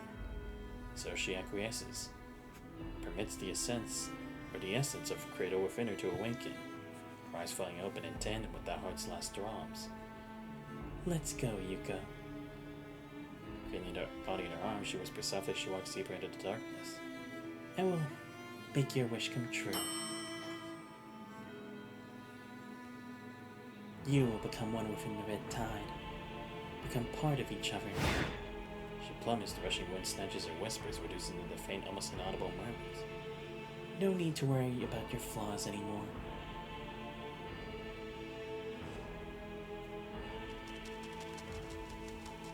In the depths of the red tide where Yuka and Chico dissolved, a butterfly emerges, and he silently Cradle's fingertip. If you still hate me after this, I shall give you a chance to hurt me. The deepening night, she closes her eyes and swallows the butterfly from her fingertip.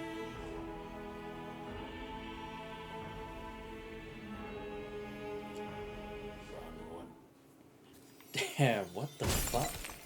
Oh my god, okay, now we're at something new. Oh, Lucia, okay. So I guess the first one was the commanded end, this is the Cradle end. Now we're in Lucia's. Lost in this dream. Before it all unfolds, here's a secret that Lucia would keep forever hidden. True, the moment she entered Concelia, her pyro frame received messages from the future. As glimpses, she saw 9 different endings that would unfold after leaving Concelia.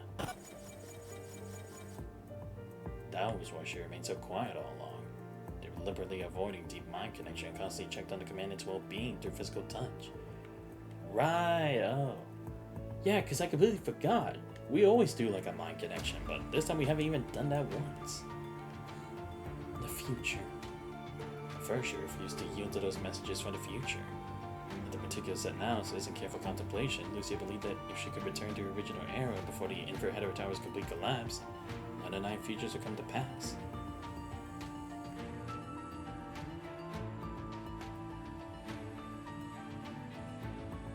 Yet Agent Zero staunchly opposed this notion.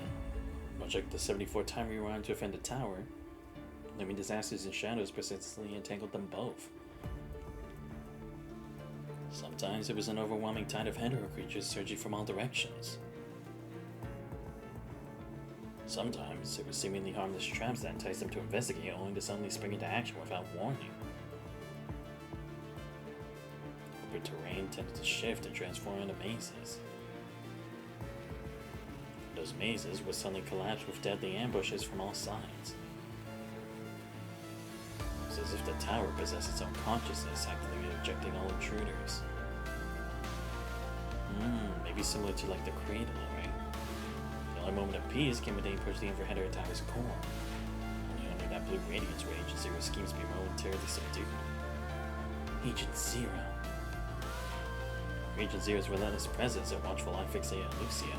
Spot Tower felt like entering a magic house where its master could alter everything at will, making progress utterly impossible. Even after they left the tower, this curse-like shadow has lingered, inexorably, pushing her towards those 9 endings.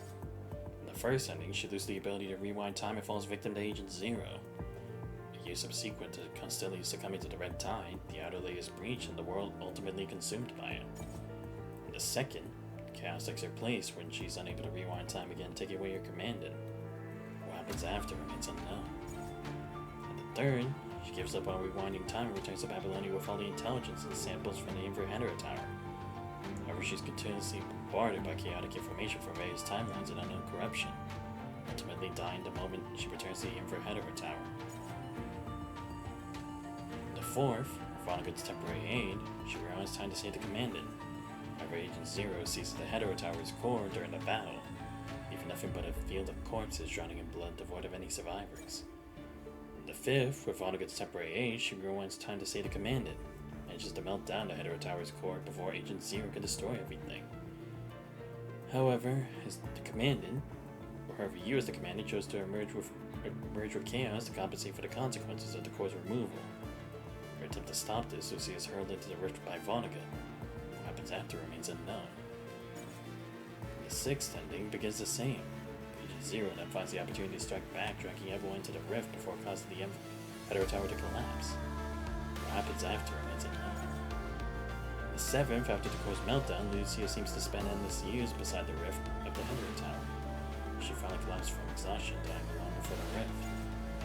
The eighth, Lucia holds her ground before the rift of the Hetero Tower until the very end, only to be blocked by Vonnegut on her way back. Close to the end of this battle, she can no longer fight back. Ties outside the Hetero Tower.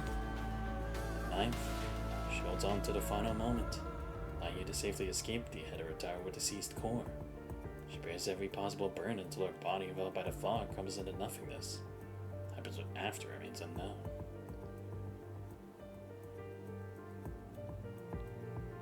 Across these 9 endings, the world's destiny undulates, intricately entwined with that of the Commandant.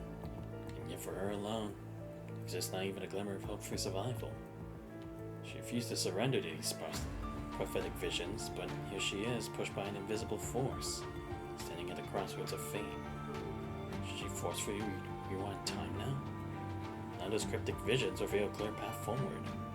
Whether these fragmented glimpses of tomorrow still needs to be discovered step by step. Is there really no other way?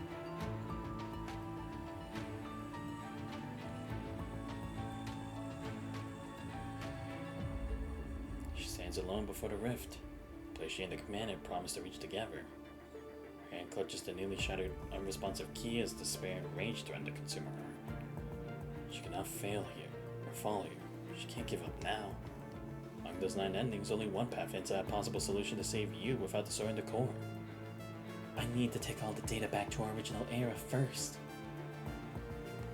Back there, she still has Babylonia, the Ever-Remembers of Grey Raven, the Science Council, and Castile.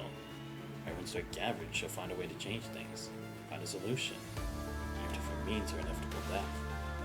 I won't give up, even if I had to break the very time that binds us.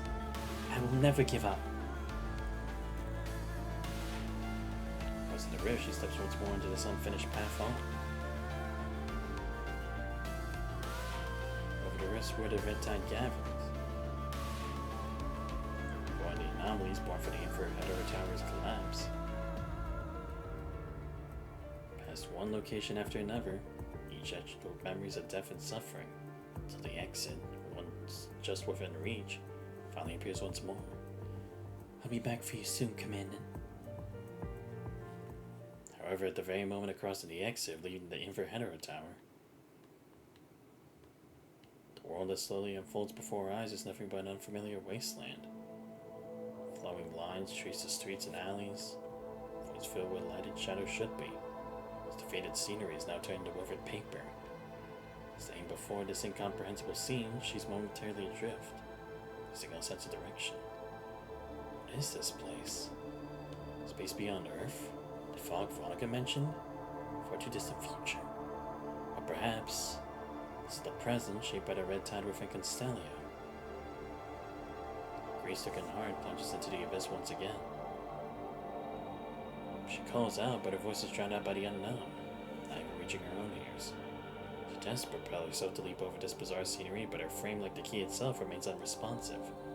In this stagnant landscape of ensemble mystery, she takes but a single step forward and her fingers begin to turn pale.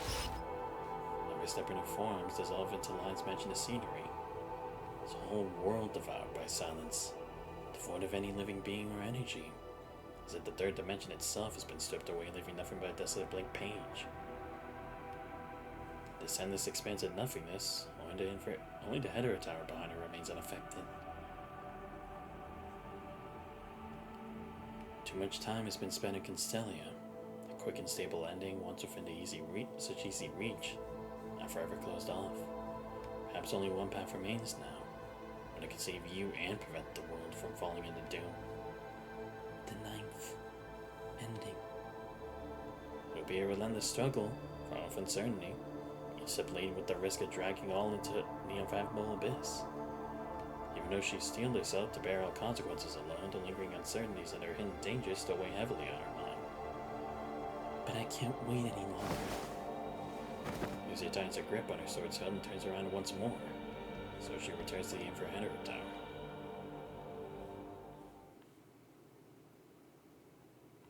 After another grueling journey, she once again finds the agent standing near the blue core as its center. Relentless fury is unleashed into a fierce battle where Lucia seizes Vonnegut's precious key and holds her blade against her throat. As you said, it's time to put an end to this far too long entanglement. She must obtain the Tyrani item from Vonnegut.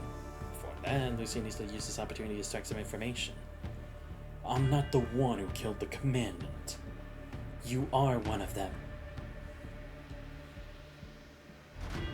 Your plan all along was to have Credo and me slaughter each other. You wanted to use this to separate me from Commandant, so you could carry out your plans without my interference. You're not interfering with my time rewinding. It was all just to keep Commandant alive long enough to prepare for fusion, so you could merge Commandant with Chaos. Ritual grief and rage got her trembling blade into Chaos's neck, leaving a deep wound. What exactly did you do to the world outside? What did you tell Commandant? Oh, Commandant suddenly asked me to help you. If you're referring to those rifts in the red tide outside, those are exactly what I'm trying to prevent. No, I'm talking about the world outside. Why is there nothing left but blank spaces and lines now? What did you say? You don't know. There's no sign of light out there anymore. Not even scenery. Everything visible has been reduced to just outlines. The Infrahetero Tower's collapse is more severe than I estimated. Explain yourself. Pacing several millimeters deeper, with each furious grind of her teeth, the attack flows out from the wound like blood and dissolves under the influence of the Omega Core.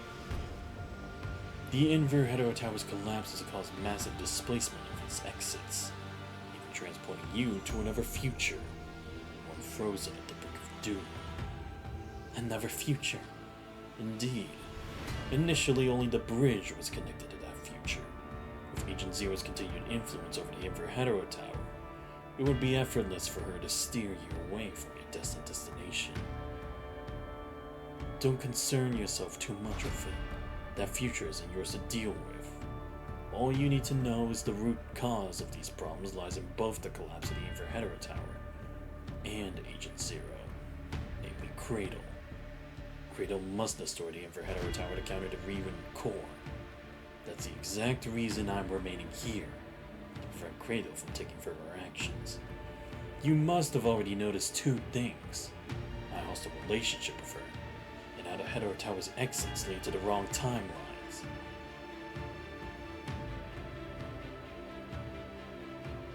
Lucy's indeed noticed them long ago. At the final destination within the Infrahetero Tower lied the convergence of rifts and the Red Tide. Looks like this is the node we discovered earlier. Alright, I'll start gathering the data. Leap forward using Power's power to transfer the data, so from the punishing to the Omega Core into the drone, reconstruct the anti-holographic projection.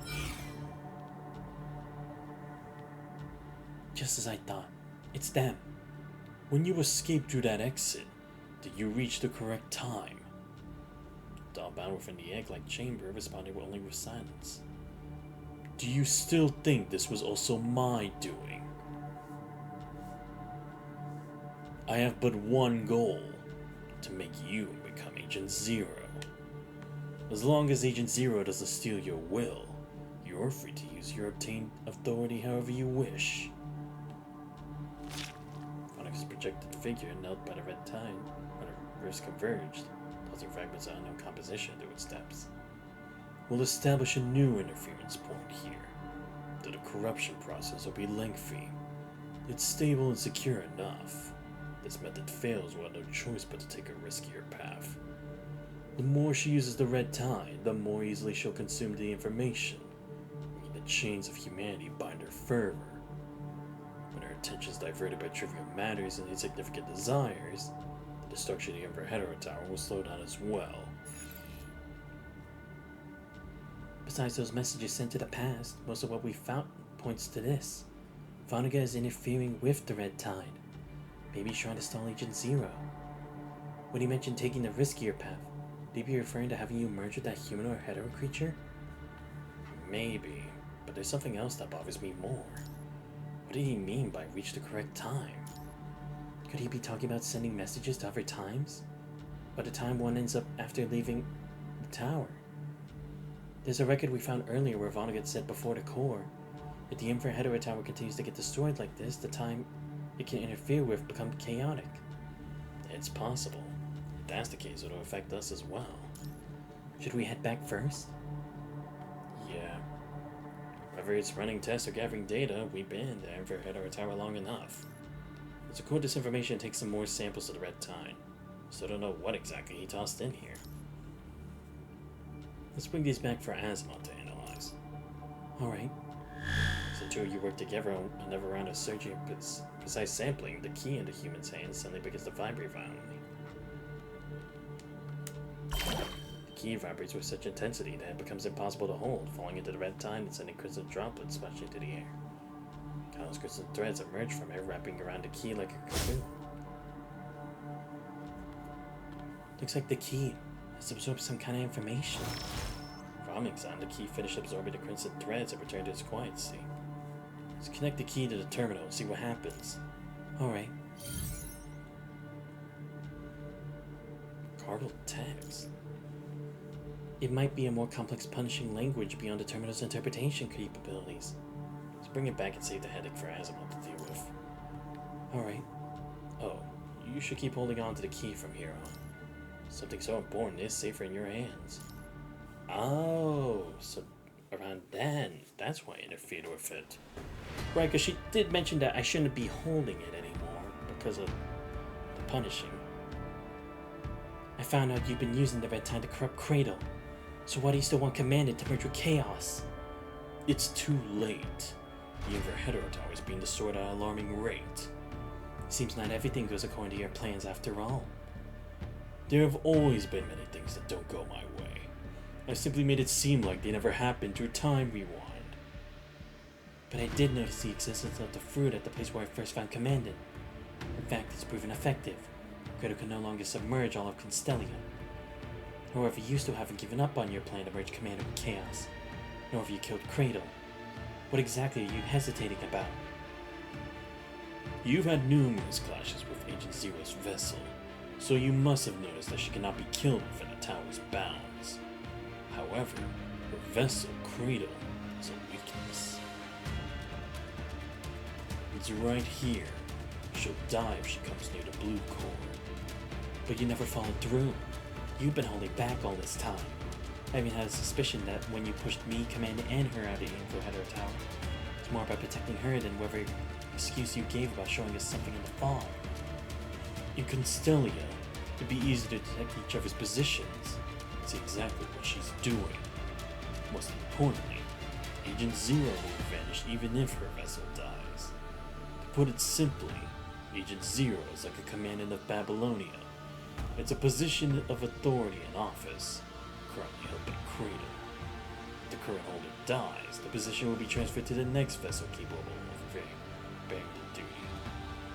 In this competition, Chaos's condition lacks the strength necessary to excel.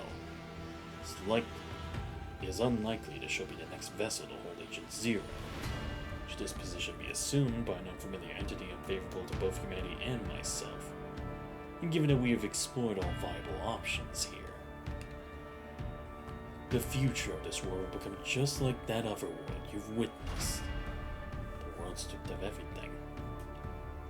Or like the world shown in the messages from the future, without the commandant or a single trace of humanity.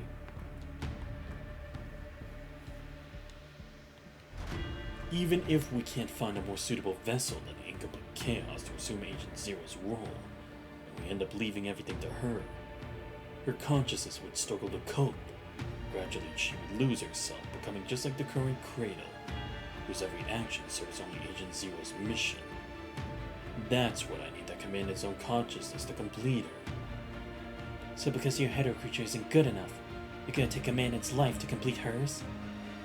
This, above all else, is something that Lucia can never accept. This is to prevent the catastrophe that Agent Zero would bring. What really happened back then?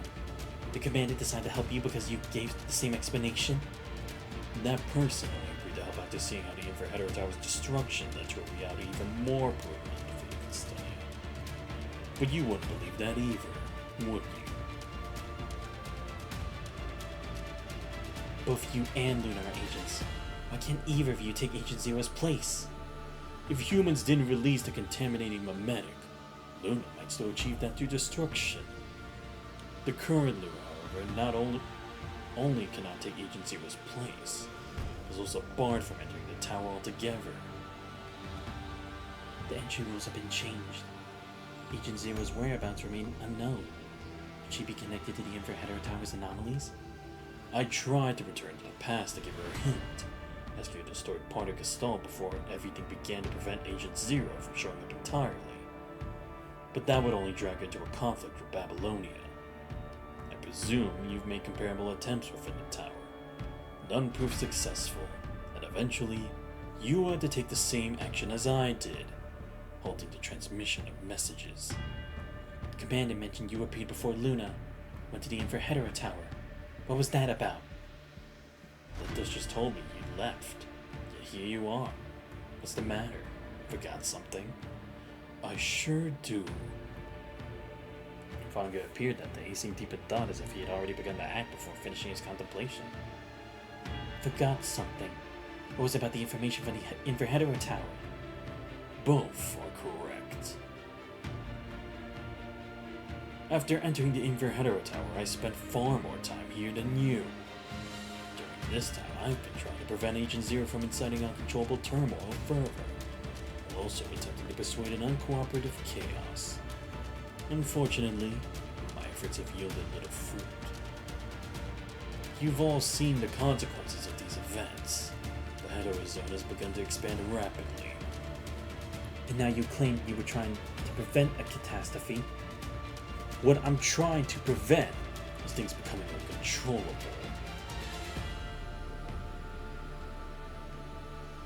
I won't deny my actions or the problems I've caused, nor will I justify the deaths and chaos as necessary sacrifice to prevent a greater catastrophe. I have my own vision of the future, my own personal desires, and on the path to that future, those uncontrollable things stand as my obstacle. What exactly is your vision? I wish to manipulate time without the Hetero Tower's constraints. Greater freedom. For this, Chaos must take over Agent Zero's power and help me pass through the gateway completely. Meanwhile, I can allow Agent Zero to fulfill her mission. She'll bring the problems from that other future, the world you've witnessed, right here. Will I have the resources to extricate myself from the repercussions of her accomplished mission? I absolutely refuse to permit her triumph. Regard this as a personal vendetta between Agent Zero and myself. For these two purposes, I've been screening, experimenting, and searching to create someone capable of assuming Agent Zero's position and aiding me in thwarting her mission's fulfillment. Is this explanation clear enough for you, Lucia? Release Chaos and make a deal with me instead. There are still too many unresolved issues in this tower. So that's it. She's found it. At this moment, these words from Vonnegut mark the turning point into the ninth ending. If she can obtain from Vonnegut an item that allows her to rewind time again, there may be a chance to ensure the command is safely. If Fortune smiles upon her and everything goes as planned, every second during the long-standing struggle can be dedicated where it truly counts. Then she can finally fulfill her wish to protect everything and everyone she holds dear. When the end comes, face to fall regret. Having Chaos become Agent Zero is the only way to resolve this catastrophe. I harbor no desire to witness the death of that commander either. As for you, even if you kill both Chaos and me, it won't solve anything. Without assistance, you won't even be able to navigate back to your own time. And your leverage is? Your key is unusable because it lost its operating power, but the Omega Core in your frame, it originates from the same source as Chaos. Of this, I am absolutely certain. Connect your frame to this terminal, and the key will become operational again. As he responds with a silence waiting for the agent before to reveal the price of using it. It will severely strain your frame, The first use won't be fatal, but repeated usage will eventually exceed your limits. This is your real intention, isn't it? You've always wanted me to die first in those clashes so you could take command away alone, but never went as you wished. Do you have any other choices? The blade at Chaos' door, she approaches Vonnegut step by step. They have to take a turn from his hand as she releases Chaos. Chaos, hope will return to your original time and location. For me to the time you want, here will only increase the deviation. Before I leave, I have one last question for you. Vonnegut, your explanations have been emphasizing the catastrophe brought by Kratos, Chaos' crucial role in subduing and replacing her. Yet you had never mentioned your part. What role are you playing? A spectator? A benefit reaper? What part do you really play in rewriting these disasters? Are you going to end up in the same place again, Lucia? You ended up the same place again, Lucia. Memories come rushing back to the fruitless spot. Through countless returns to the beginning and relentless attrition, she finally forced Vonnegut to deploy abilities beyond his force field. Killing me won't change anything. It'll only reduce the assistance you can receive in the present. Indeed, killing you won't change anything until Agent Zero is dealt with. The Commandant has made the decision. You should accept the outcome as it is. But I remember everything that's happened along the way. I know your guidance is filled with deception. The sacrifices you demand won't solve everything. In that case, I look forward to seeing you find a more perfect answer for those you care about. I will. And when that time comes, no, as soon as Agent Zero is dead, I'm coming to kill you. Ah, okay. So that's where we stand now.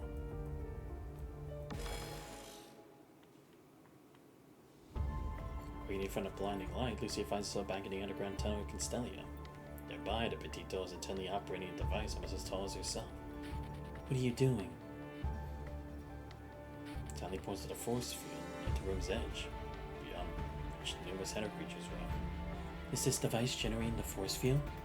Was there something Vonnegut created? What do you mean? Are you trying to say not just that? Dawn's keeping her head down in silence.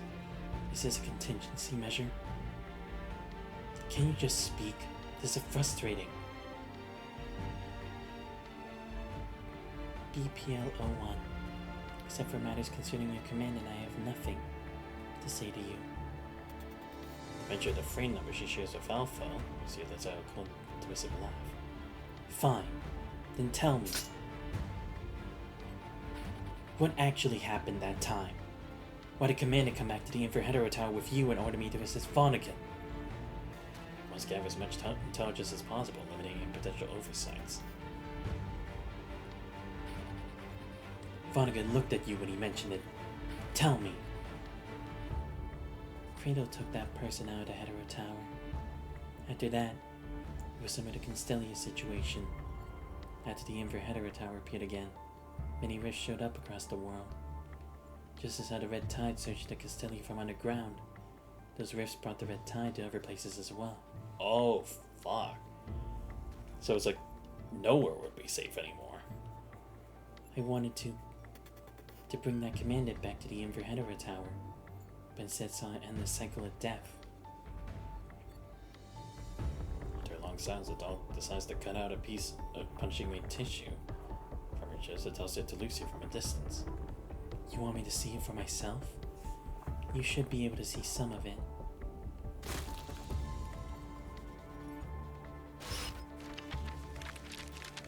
Phantom Tracer activates as user's command, unveiling the memory stored within the tissue one by one.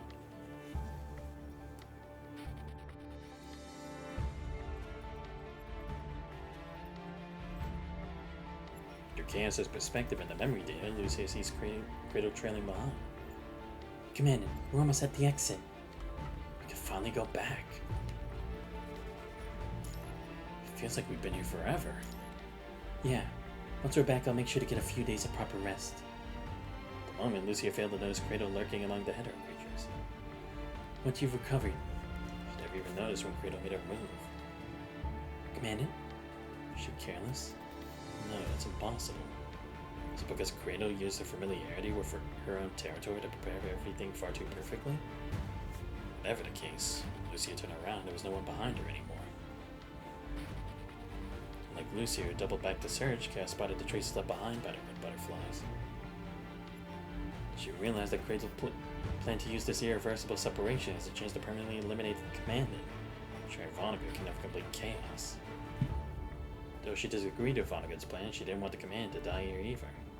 So Chaos pushed forward in pursuit, summoning the chaotic, never-ending cycle of death.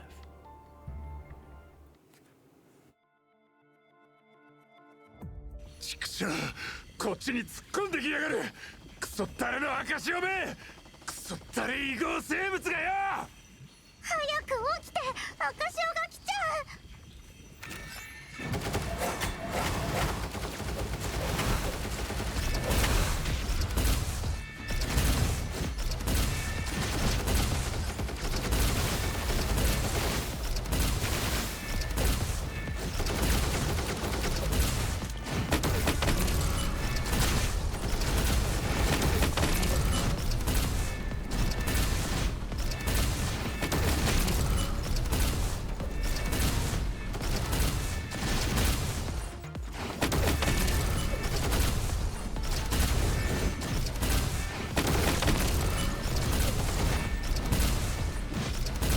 まさに九死に一生だな。ここで少し休憩してろ。空中庭園に連絡する。ずっと探してた指揮官がなぜかいるって。なんだよ、通信不能だと。他の方法は。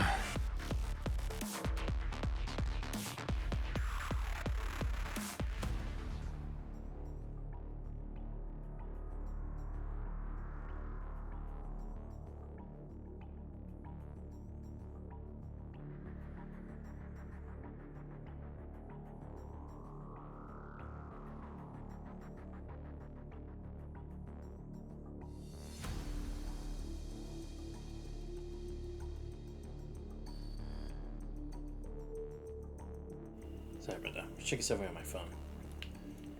Alright, guess I'll look at this first. こんにちは。私はエナ。大丈夫？ I know. どうしたの？ She's alive. For the correct timeline, Isla hid in the box during the Red Tide attack at the conservation area and died of severe infection. Either Lucia and Nora could save her. Oh, she's that kid.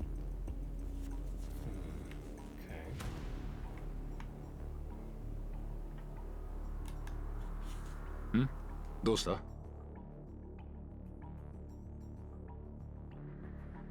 My terminal's broken. What's today's date? 5月3日。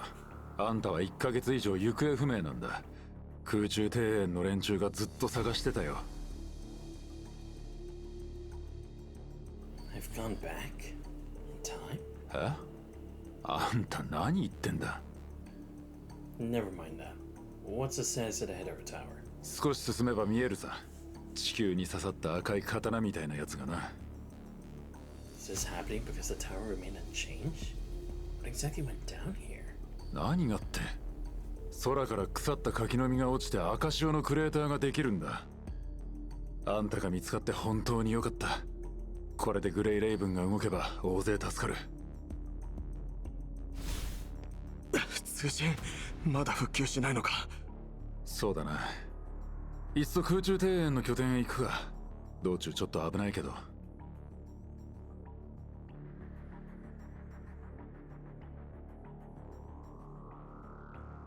Should I return to Babylonia? Or go back to the Hadara Tower to solve this problem? つながった。西側の拠点なら行けるそうだ。Hopefully it's not someone who's hacking it and pretending to be the good guys. よし、行くぞ。おかしいだろ。なんで集中砲火を浴びてるんだ。かわせ。拠点から増援が来る。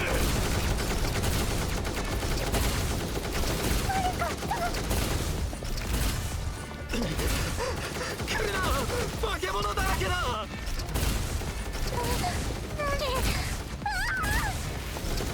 空間に亀裂だと。化け物どもはここから。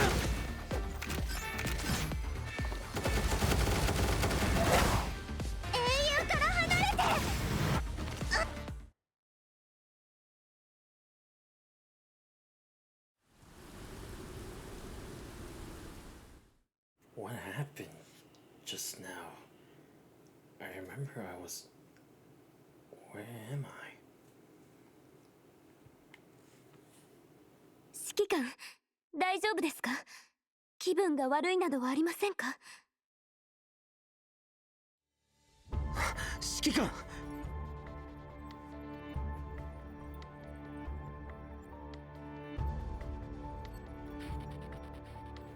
I'm alright. What date is it?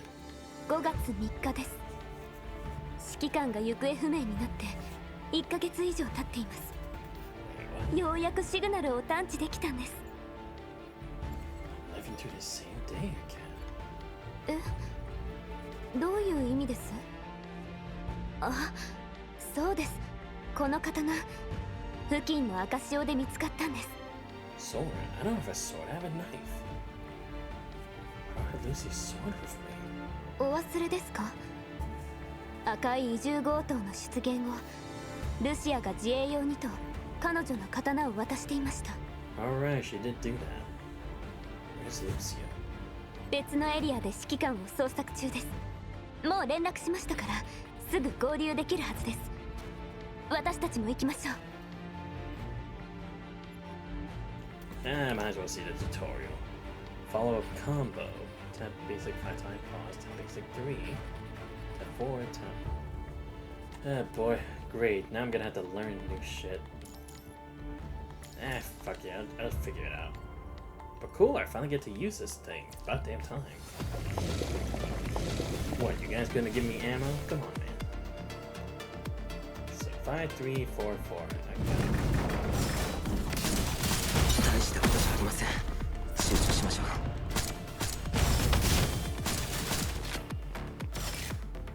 Oh, okay. Oh, so, I figured that. Oh. 気をつけてください。また裂け目が。Damn, this would actually be horrifying to deal with. それもお忘れに。この裂け目は毎回移住強盗と出 Ah, 現 so する this is 警 when it 戒 did 対象 turn で blue. す。 So what? At that time?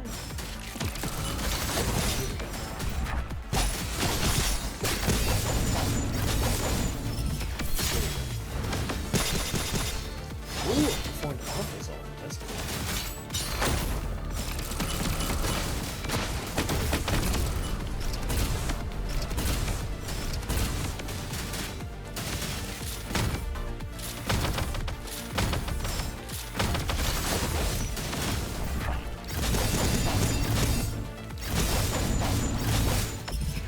Alright, do it again.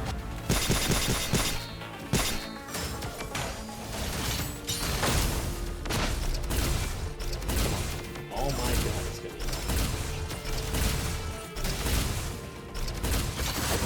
like I said, this would be horrible to deal with.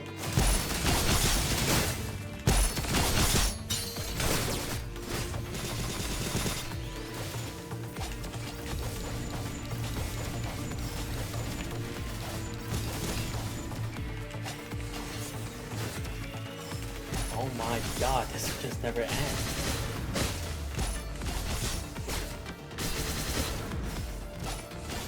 Oh my god, I should die. Probably because I stand too close to the portal.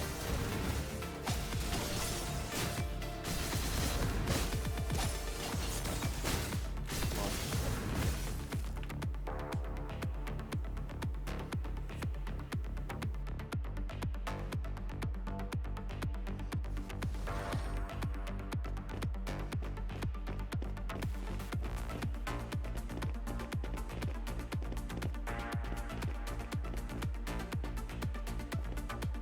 こちらの造園？いえ、罠です。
大したことじゃありません。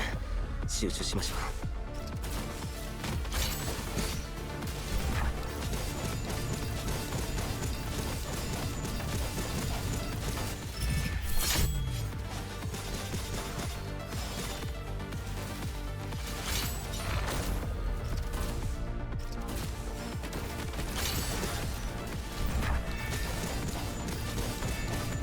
大したことじゃありません。集中しましょう。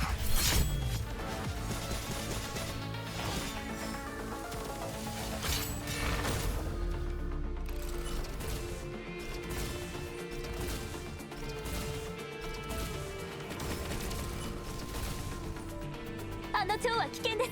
警戒を。この異合生物と裂け目も追跡しているようです。指揮官、輸送機はこの先です。早く。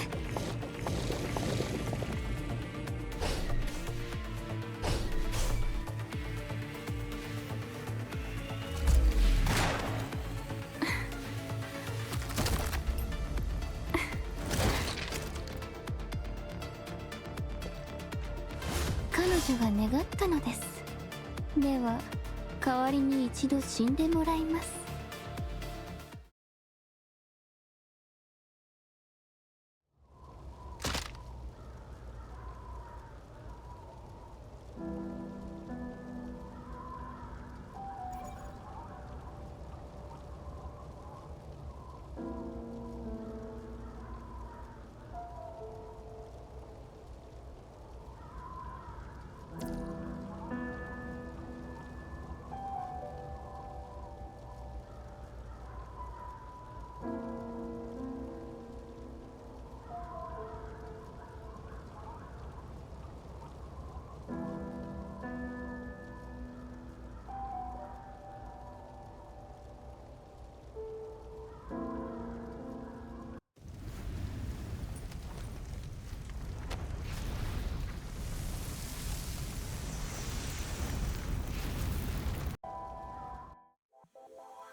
His bodies disintegrate in a high concentration of punishing. Wildlife engulfs every living silhouette. This marks the end of the information Lucia can process. However, your dream was not over yet. The vision continued to extend, and this dream remained invisible to all but the dreamer. Who are you? The eyes of the nightmare fell upon a woman in a white cloak. She too became aware of the eyes. I see. You're still in the dream, unable to control where your eyes wander. Then let us watch this together. Following her gaze, the eyes witnessed countless corpses paving a long path ahead. From above, the city unfolded beneath.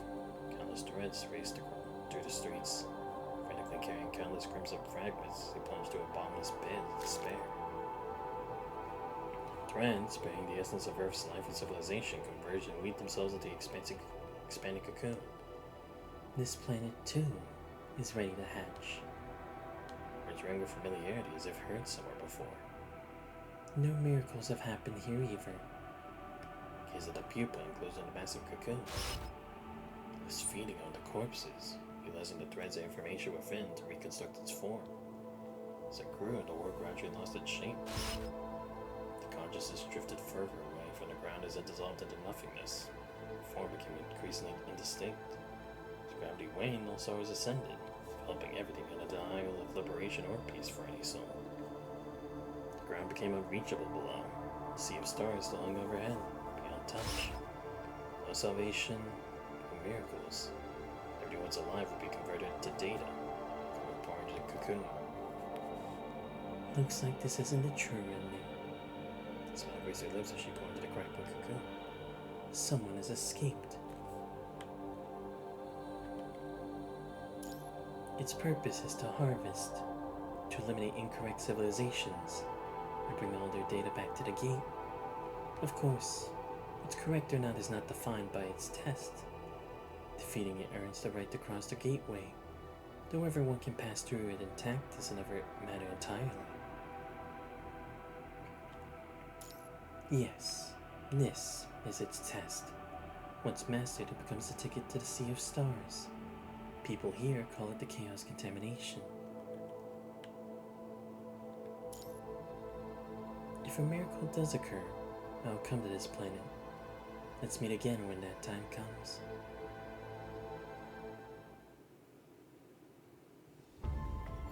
Opening eyes once more, and I press a return to the Infraheader Tower under Chaos's gaze.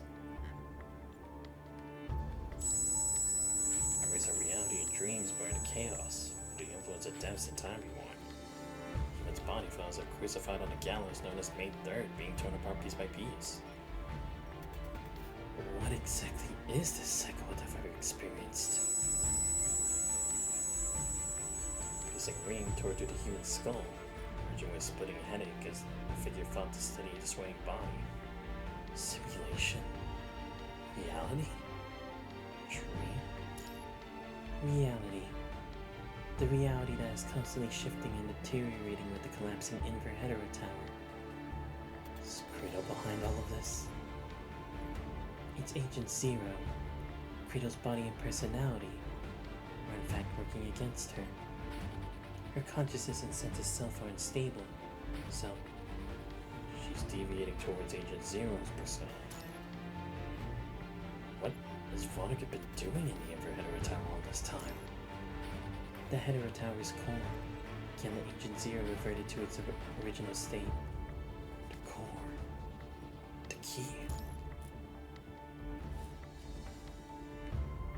With an activated invitation, you will be able to enter and utilize the Inverheadera Tower. If necessary, it can also be used to destroy and retrieve the tower's core. Please note that destroying the tower's core will have severe consequences. It should only be used as a last resort.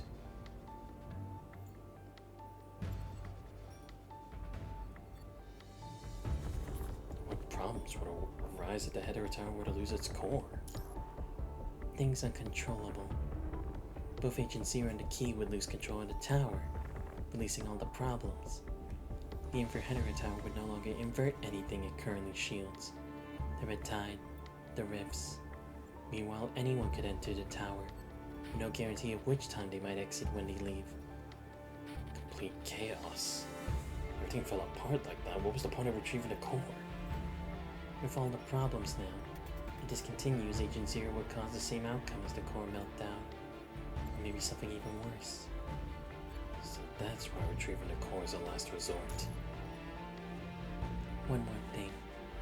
I know. Once the core is retrieved, humanity will gain a crucial bargaining chip. We can complete what remained unfinished during Dominic's attempt to melt down the core. You know about that? Can you?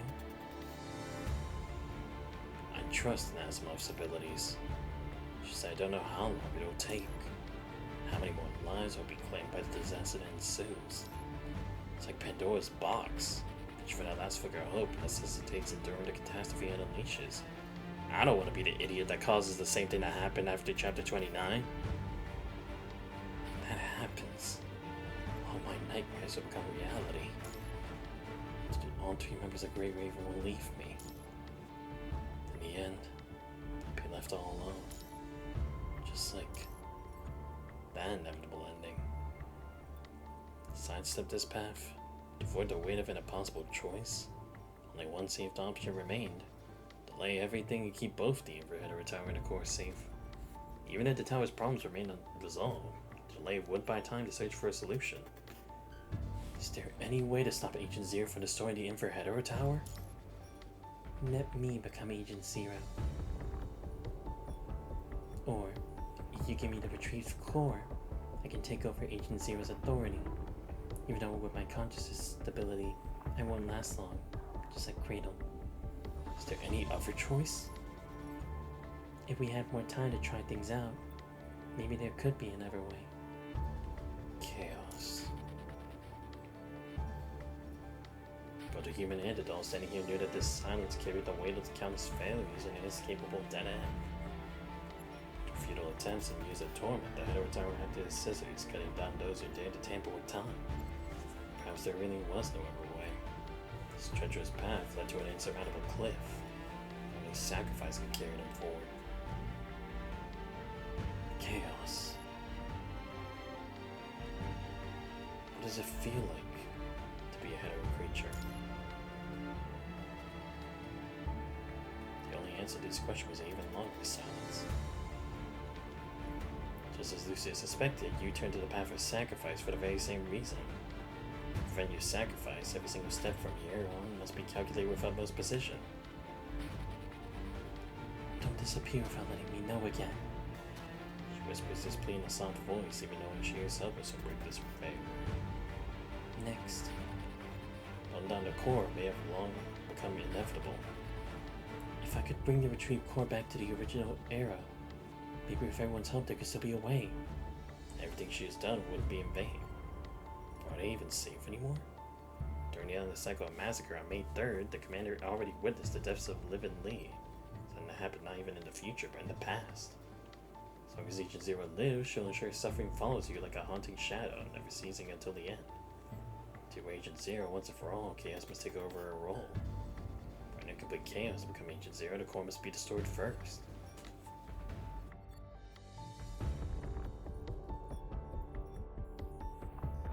It's almost a dead loop impossible to break. Since entering Constellia, the only progress seems to be Credo being held back by the fruit. It's time to grip on the terminal that Vonica gave her. Bring her options. It will severely strain your frame. The first use won't be fatal, but repeated usage will eventually exceed your limits. How many times will it take to exceed her limits? Even if she asked Vonica, he wouldn't answer. Best to treat this as a one-time chance. One misstep could spell a demise in a never-ending battle looming ahead. Well then, the plan gradually takes shape in her mind. Chaos. I remember you've always been in contact with Rose. It was the same when we first met you in Constellia. Are you trying to protect her? To keep her safe, you have to get her out of Constellia. I can do this. Not just for her, but everyone trapped in Constellia. I can help them all return to the normal world. But I need your help with two things. First, open an exit in Constellia's force field to let them escape, while holding back the right time. Chaos Nocturnus. Second, once we're inside the Hetero Tower, can you help us return to the correct time, like you're doing now? Is it impossible, or you just can't guarantee it? I can't guarantee it. The Hetero Tower's deterioration runs deep, but I'll do what I can. Can you keep the time displacement within 1 month? 1 year. If the Hetero Tower's condition is no longer severe, 1 year. Time's running out. Zero won't stop destroying the Hetero Tower. Lucia knows all too well that she has few options left. Vonnegut, I'll make use of your plan after all. Pulls up the peculiarly shaped terminal, carefully inspecting the connection device with her frame's scanning module before linking it to her frame. Connection is swiftly established. Despite encountering intermittent disruptions in energy transfer, the affordable nature and trial and error ensures that the key soon reverts to its initial state. Even newfound radiance, all the cracks appear concealed.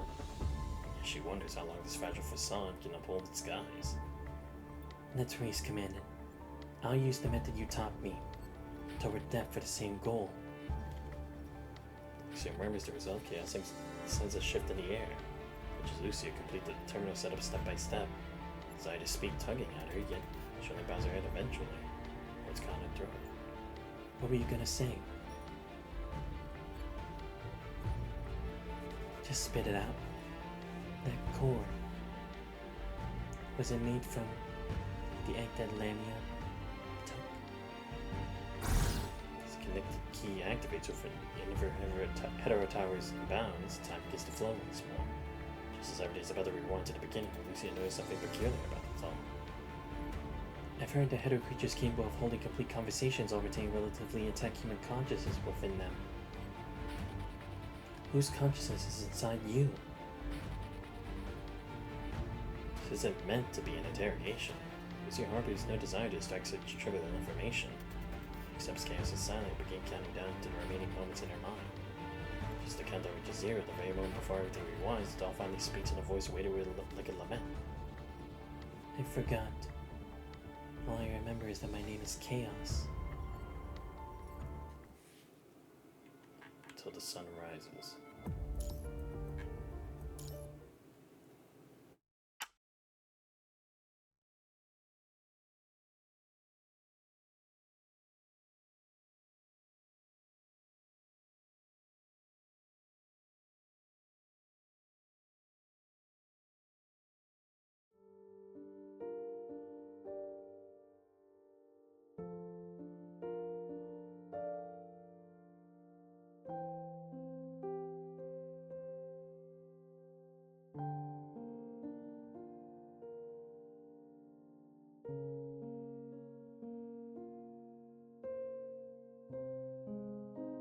The soft light of dawn gently sweeps aside the veil of night at the city's periphery, casting its gentle glow across the heavens. Silence steadily ushers in a new year. You've been sleeping for 12 hours, showing no signs of waking. Could this be the effect of the damaged key? Once again, she reaches out to check your breathing and takes the wrist to feel for a pulse. No more vital signs ease her anxiety for a brief moment, so enough her worry drives her to check them all over again. This key depletes the broken string ties around her neck like a noose, threatening to snap her seemingly calm composure. You as her commander never wake up. What purpose does anything serve? The solitary, helpless exploration has gone on for far too long. The two of them constantly entangled in endless obstacles. Every time she closes her eyes, she sees those bloodstained paths as clear as day. She might be losing her grip on rationality, but she has to stay composed. Take a deep breath through her simulated respiratory system. Lucia's mind drifts to the memory of standing in Grey River's lounge before their departure. Back then, Lee would always stand silently by the window. Anything troubling you, Lee? It's nothing. Just a feeling I can't quite explain. About the Inverhedera Tower? It feels like I forgot everything that happened in the tower because of a certain choice I made. If this is the decision that brings you back safely, then it isn't wrong. Brought me back safely. The tower that has long since become the enemy's trap. Every step forward is paved with death and blood. Feeling the coldness in the human's fingertips, Lucia takes their hands into hers, hoping the warmth from her pyro frame would seep into human skin, chase away the chill of that long, cold nightmare. Such a small gesture is all she can do right now. For that very reason, her heart grows heavier still. The strain from operating her frame weighs heavily upon her. Deploying Veronica's terminal for time rewind has undeniably added to her load. There's only one shot. If she fails this time, the mounting strain will only further restrict her movements in future operations, limiting her ability to act freely. Commander, is this all that's left for us? She absolutely cannot let that mistake repeat itself. She can't bear to suffer such partings again. How could she let you go through that pain once more?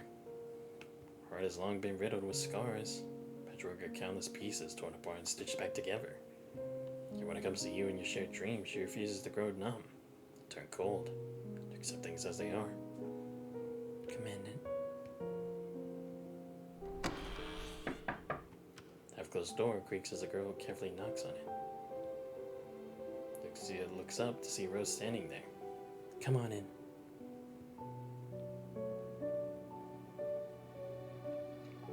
Don't worry. The commander is fine. Just getting some rest. Lucia hears her own voice speak these words, both intended for others and a self-assurance whispered to herself. What's wrong? Yuko and her sister had gathered everyone here as you asked. Some didn't want to climb the stairs and stayed downstairs. The rest are waiting outside the infirmary. Alright, let's wait until the afternoon. We'll head out there, whether Commander is awake or not. Well, what's wrong? Yuko's outside the infirmary too, but she keeps her head down and won't talk to her sister. Why is that? Didn't she miss her sister a lot? Why won't she speak now that they're together? Sometimes, when you have a lot on your mind, you also have many concerns. It can be hard to figure out where to start. Does that happen to you too, Lucia? Yes, I feel like that sometimes too.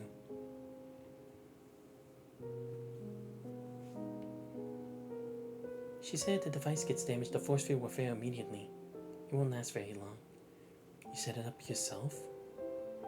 Chaos taught me how to do it. You said people would be scared if they saw her. You really do have a talent for this, Rose. It's expected of a future Science Council member. Lucy keeps those last words to herself as the face of Project Winter's victims stare back at her from her memories. In the future, Rose is destined to give her life to Project Winter, leaving behind only her daughter Rosa. And this bright, gentle child before her is fated to grow up to walk a path that only seems unknown, it has already been charted for her. Once a guidance and advice catch in Lucia's throat, for the unstoppable wheel of fate, all struggles seem so futile. The countless attempts to change the past, but they're during countless further cycles. Lucia raises increasingly heavier hand to tenderly pat Rose's head. Rose. After you leave Constellia, be careful of those robots. They're dangerous. Have other places gone through similar things? Yes. That's why you have to keep yourself safe. I hope I can find Lithos. Lucia wants to say something, to tell us certain truths, to offer warnings. But the price of changing the past looms too ambiguous and burdensome for her to take such a gamble.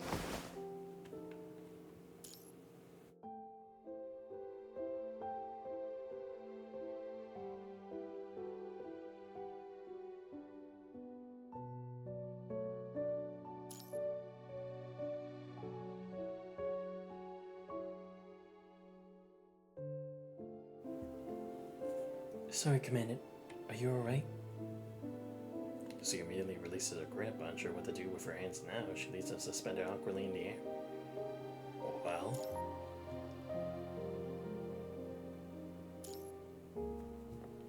Seeing agony in your temple seems on the verge of cleaving your skull apart.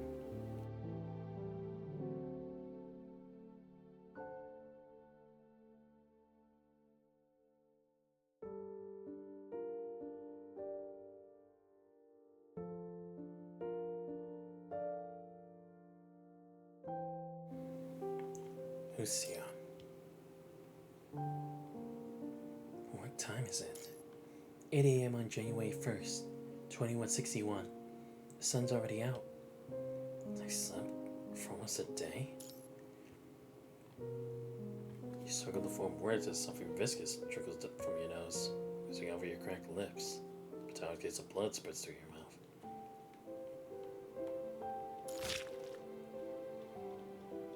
Lucy supports your chin with one hand while using the other to roll up a sterilized cotton ball, carefully insert it into your nostril to stop the bleeding. Alright, let's tuck your head down. Liv said. As if suddenly remembering something, she immediately reaches out to pinch your nose. You said to hold it like this for a few minutes. Lean back against the bed and rest for a little while longer. Take it easy. I've already taken care of most things. We still have time. Sure.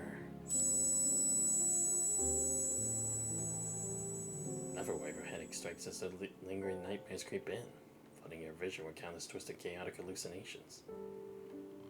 Water. Here. Are there any painkillers?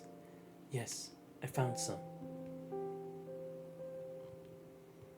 Her eyes dart between the consul and the commander before she quietly retreats behind the door. Gentle smiling way to Lucy as she closes the infirmary door, leaving the two of them alone. Here you go. Better now? I feel much better now. Turning your head, you find notice that Lucy has been holding your hand this entire time. Is she worried about something? I'm alright. I push your thumb over her hand that's holding yours. Lucy's expression finally softens a little. I've had a long dream. I saw you, Vonnegut. Remember things I've forgotten when we just got to Constellia. Liv and Lee back then. Don't worry. You went through a time where you weren't after leaving the Inverhetera Tower. Lee and Liv should still be fine.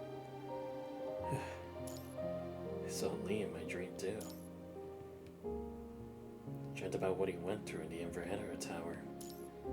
Now I finally understand why he kept staying at the tower back then. Like he's so troubled.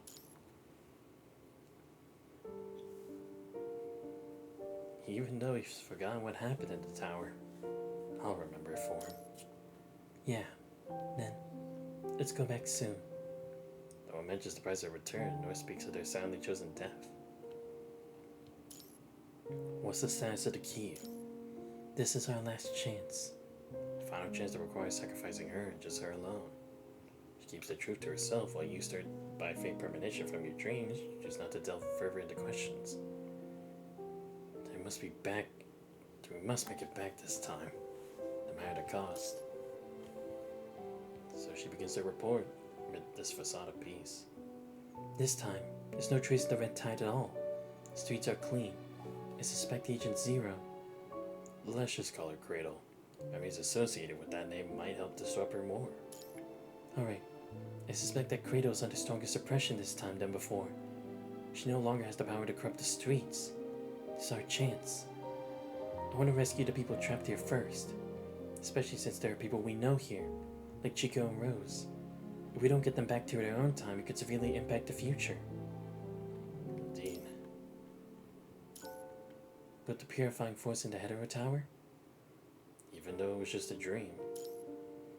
Many of your dreams have already aligned with reality.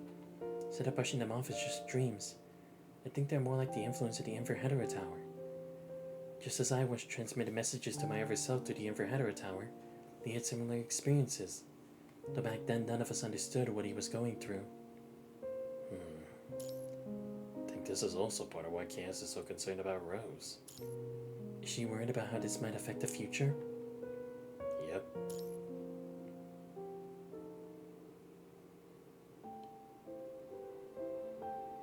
Same goes for everyone else. Helping them helps us too. But isn't Vonnegutt's force field that's keeping everyone trapped here? I found Chaos. She agreed to help temporarily disable the force field. She agreed? Well, I guess that makes sense, as Cradle could no longer cause catastrophic disasters. Temporarily opening an exit won't pose much risk. Commandant. What's wrong? Why do you trust the Hetero creatures so much? So regarding that lengthy, torturous underwater nightmare, you chose to work with Chaos because this might be the path of least sacrifice. What would Lucia think if she knew you were prepared for your own sacrifice? Is it because you think this will cost the least sacrifice? Even unspoken, she still noticed your intention. Let's go back together, okay? It's her first time telling a lie. A promise she knows she cannot keep. Yeah. Just keep fighting until the very last moment. The very last moment. What about you? How are you doing? Me? Of course I'm fine. Wariness and unease suddenly seeped through her facade, betraying her efforts to hide them. But the question once more, she would merely force a smile, insisting that everything is indeed fine. By the way, after coming here yesterday afternoon, I've addressed each of the issues you pointed out. Let's go over where we stand now. She always maintains the composed facade until problems are resolved. It's her methodical nature that masks the wounds that lie beneath. Sure.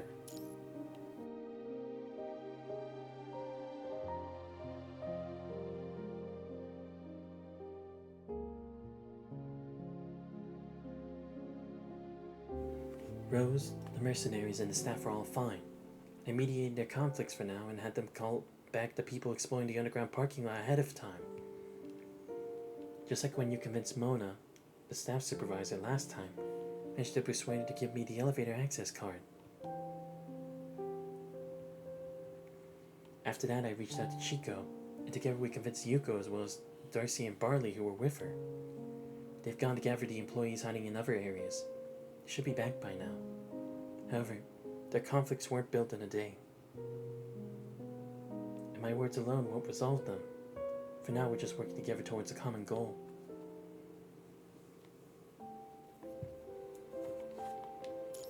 She speaks as his hand remains firmly clasped in yours. Is there anything else troubling you? I'll get right on it. You've been carrying me with you the whole time while doing all of this? Yes. I was worried Kratos might appear suddenly, so I kept holding you in the same position we used during the flight test. I'm sorry, Must have made you uncomfortable. But after confirming Kratos' current capabilities, mostly been in the infirmary since late at night. It didn't last too. She's caught off guard when her words are interrupted by a sudden embrace. Really understands the message you're conveying with this warm gesture. You're experiencing 76 time rewinds in such helpless isolation. Any comfort that words can offer has become hollow. To overwhelming anxiety, she's grown accustomed to confirming your safety through physical touch.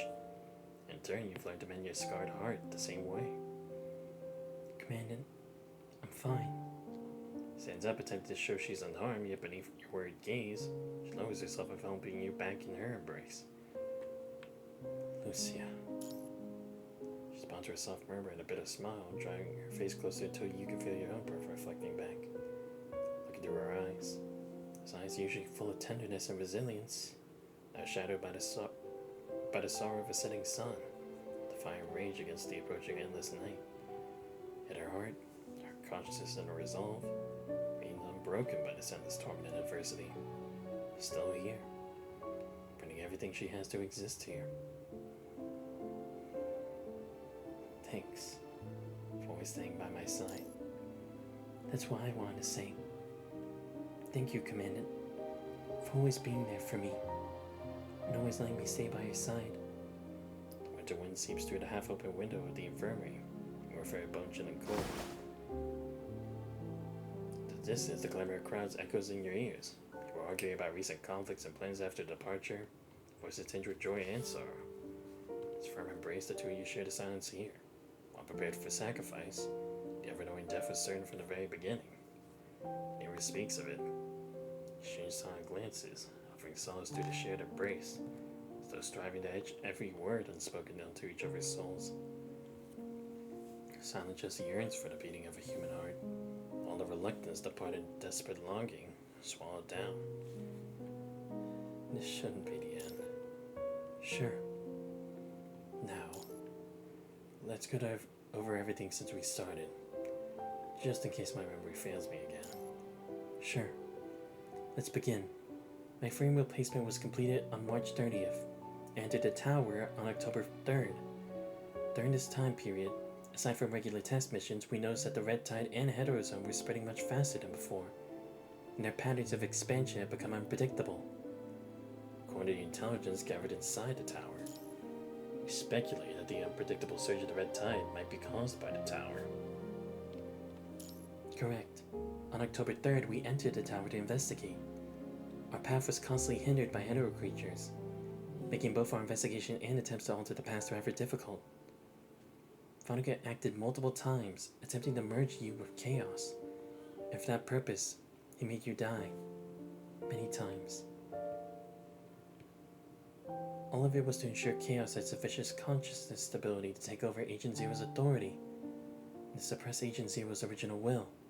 At the same time, none of us realized the truth. Nor were we in any state to listen to Vonnegut's explanations. We tried to return to our original era, but the collapse of the tower and Kratos' sneak attack dragged me into the past instead. Just 1 month after April Fool's Day. After returning, you seemed convinced that merging with Chaos was the only solution. You stopped me from finding both Vonnegut and Kratos in the tower. Instead, had me assist Vonnegut in dealing with Kratos. Vonnegut was worried about Kratos being killed at that point. Yes, because Chaos wasn't ready yet to take over Agent Zero's authority. To buy time and distract himself from this three-way conflict, Vonnegut used the tower's core and his key to expose from the tower and cast us into this era. The collapse of the tower delayed us by 10 days.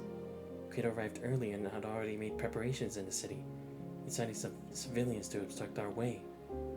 The first time we came, I was killed by Yuko. Probably ever been coerced by Kratos. After your death, Kratos hastily disengaged from our battle, as if she couldn't wait to get away.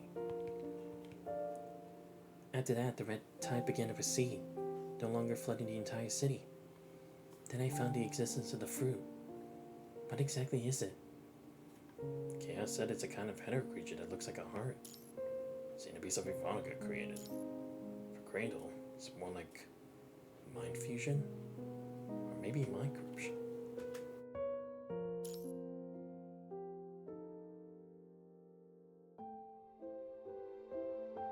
So you ate the fruit and used yourself as the bait to lure Cradle, essentially poisoning her? As far as results go, my gamble paid off. The second time, we convinced the people here, obtained the elevator access card. It was not barely a whisper, as if drained of all strength. Even though things ended badly, we still managed to find a way in. Confirmed that Cradle could indeed be restrained by the fruit. Good. Memories are clear. Things will work out for sure this time. It's time to put an end to all these messy time rewinds. Liv must be worried sick. And I kinda miss your cooking. Commandant? Despite her usual reluctance to yield, or perhaps stubborn pride, about her cooking skills, these words catch her off guard. She comes to your face in astonishment, carefully verifying your well-being. We only have half a bottle of nutrient solution left in our supplies. Should I bring it to you? I'm fine, I just really want to go home. Back to our usual life. It's been far too long. You would have had up all the time spent in these time rewinds, it could amount to 5 or 6 years. No, perhaps even more. Time is elongated to such an extent that you no longer can, no longer wish to, keep track.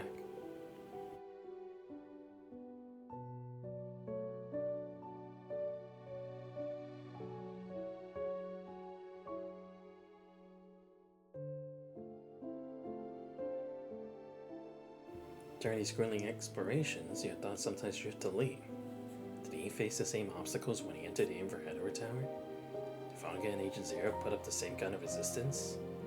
Or perhaps he faced entirely different challenges?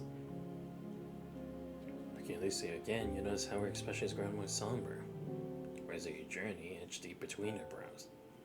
When you first entered the Inverheader Tower, Lucy still smiled often, but now, when you return, those unaware of our experience may be astonished by your change. Why?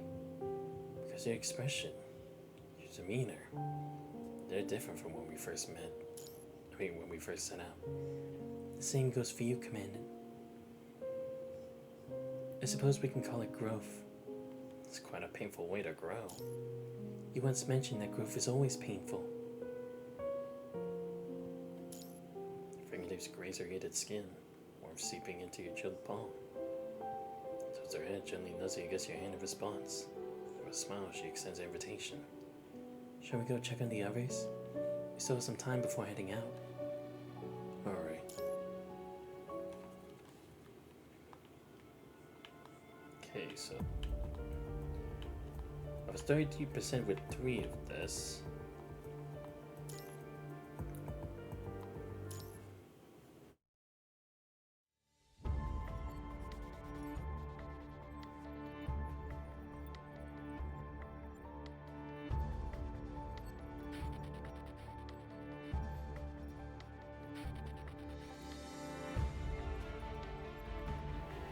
As soon as you walk out of the infirmary, there is a commotion from beyond the side corridor door wash over you.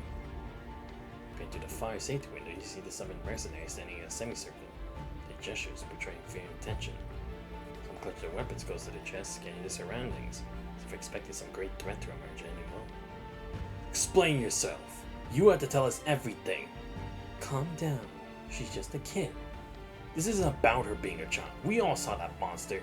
What happens if it gets loose? How can we ensure our parents and loved ones stay safe? You weren't exactly a saint when you were beating up people and stealing our stuff. Yeah, we were desperate and hungry, so we stole some food. Once we're out, we'll accept any legal consequences. To serve time, none of us will run from it. But those monsters are a completely different story. What's going on? You asked about that device, so I told you the truth. Chaos gave it to me. You said we could use it to protect ourselves. This she you're talking about. She could use that thing to protect us, or she could use it to trap us. Is that the exact same thing that's kept us trapped here for so many days? We didn't understand before because we'd never seen it, but now we get it. Chaos. It's right to be wary of hetero creatures, but we need to cooperate with her for now. Why don't you go talk to them? She'll be more familiar with you this time. Alright.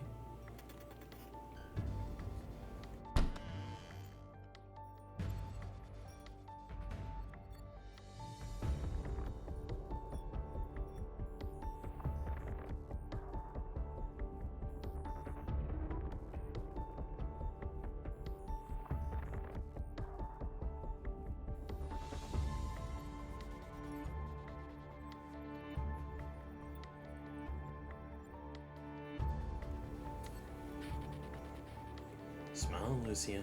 Just like before. Stay calm and composed.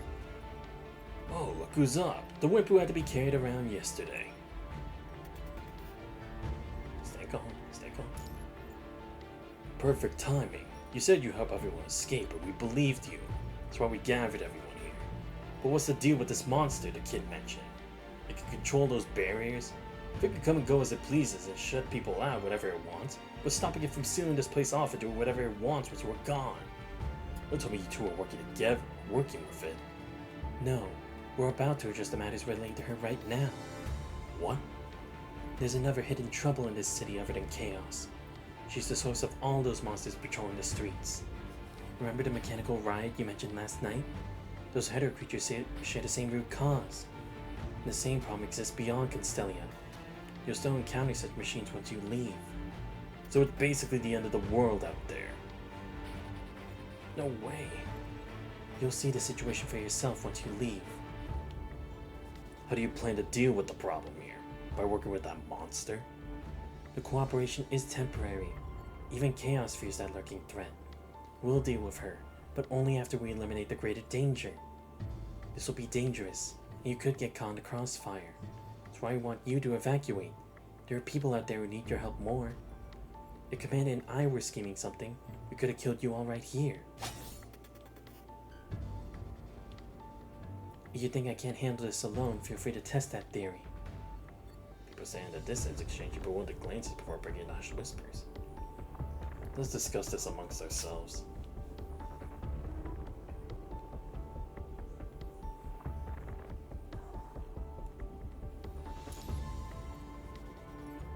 Mustering every ounce of courage, he approaches. That hidden trouble you mentioned earlier. Were you talking about Cradle? Yes. Do you know what she really is? It's quite a long story. She's like a disaster-born new human. But in nature, is actually more complex. I talked with her for a while. She told me she was a character created by an author. It's not wrong. Well, it's more like she's using that character as a vessel similar to possession. More like personality data conflict. Sounds about the same. Well, at least the Cradle I spoke to was real. It didn't deceive me right from the beginning. What did Cradle talk to you about? Mostly far-fetched stories. Would you mind telling me more?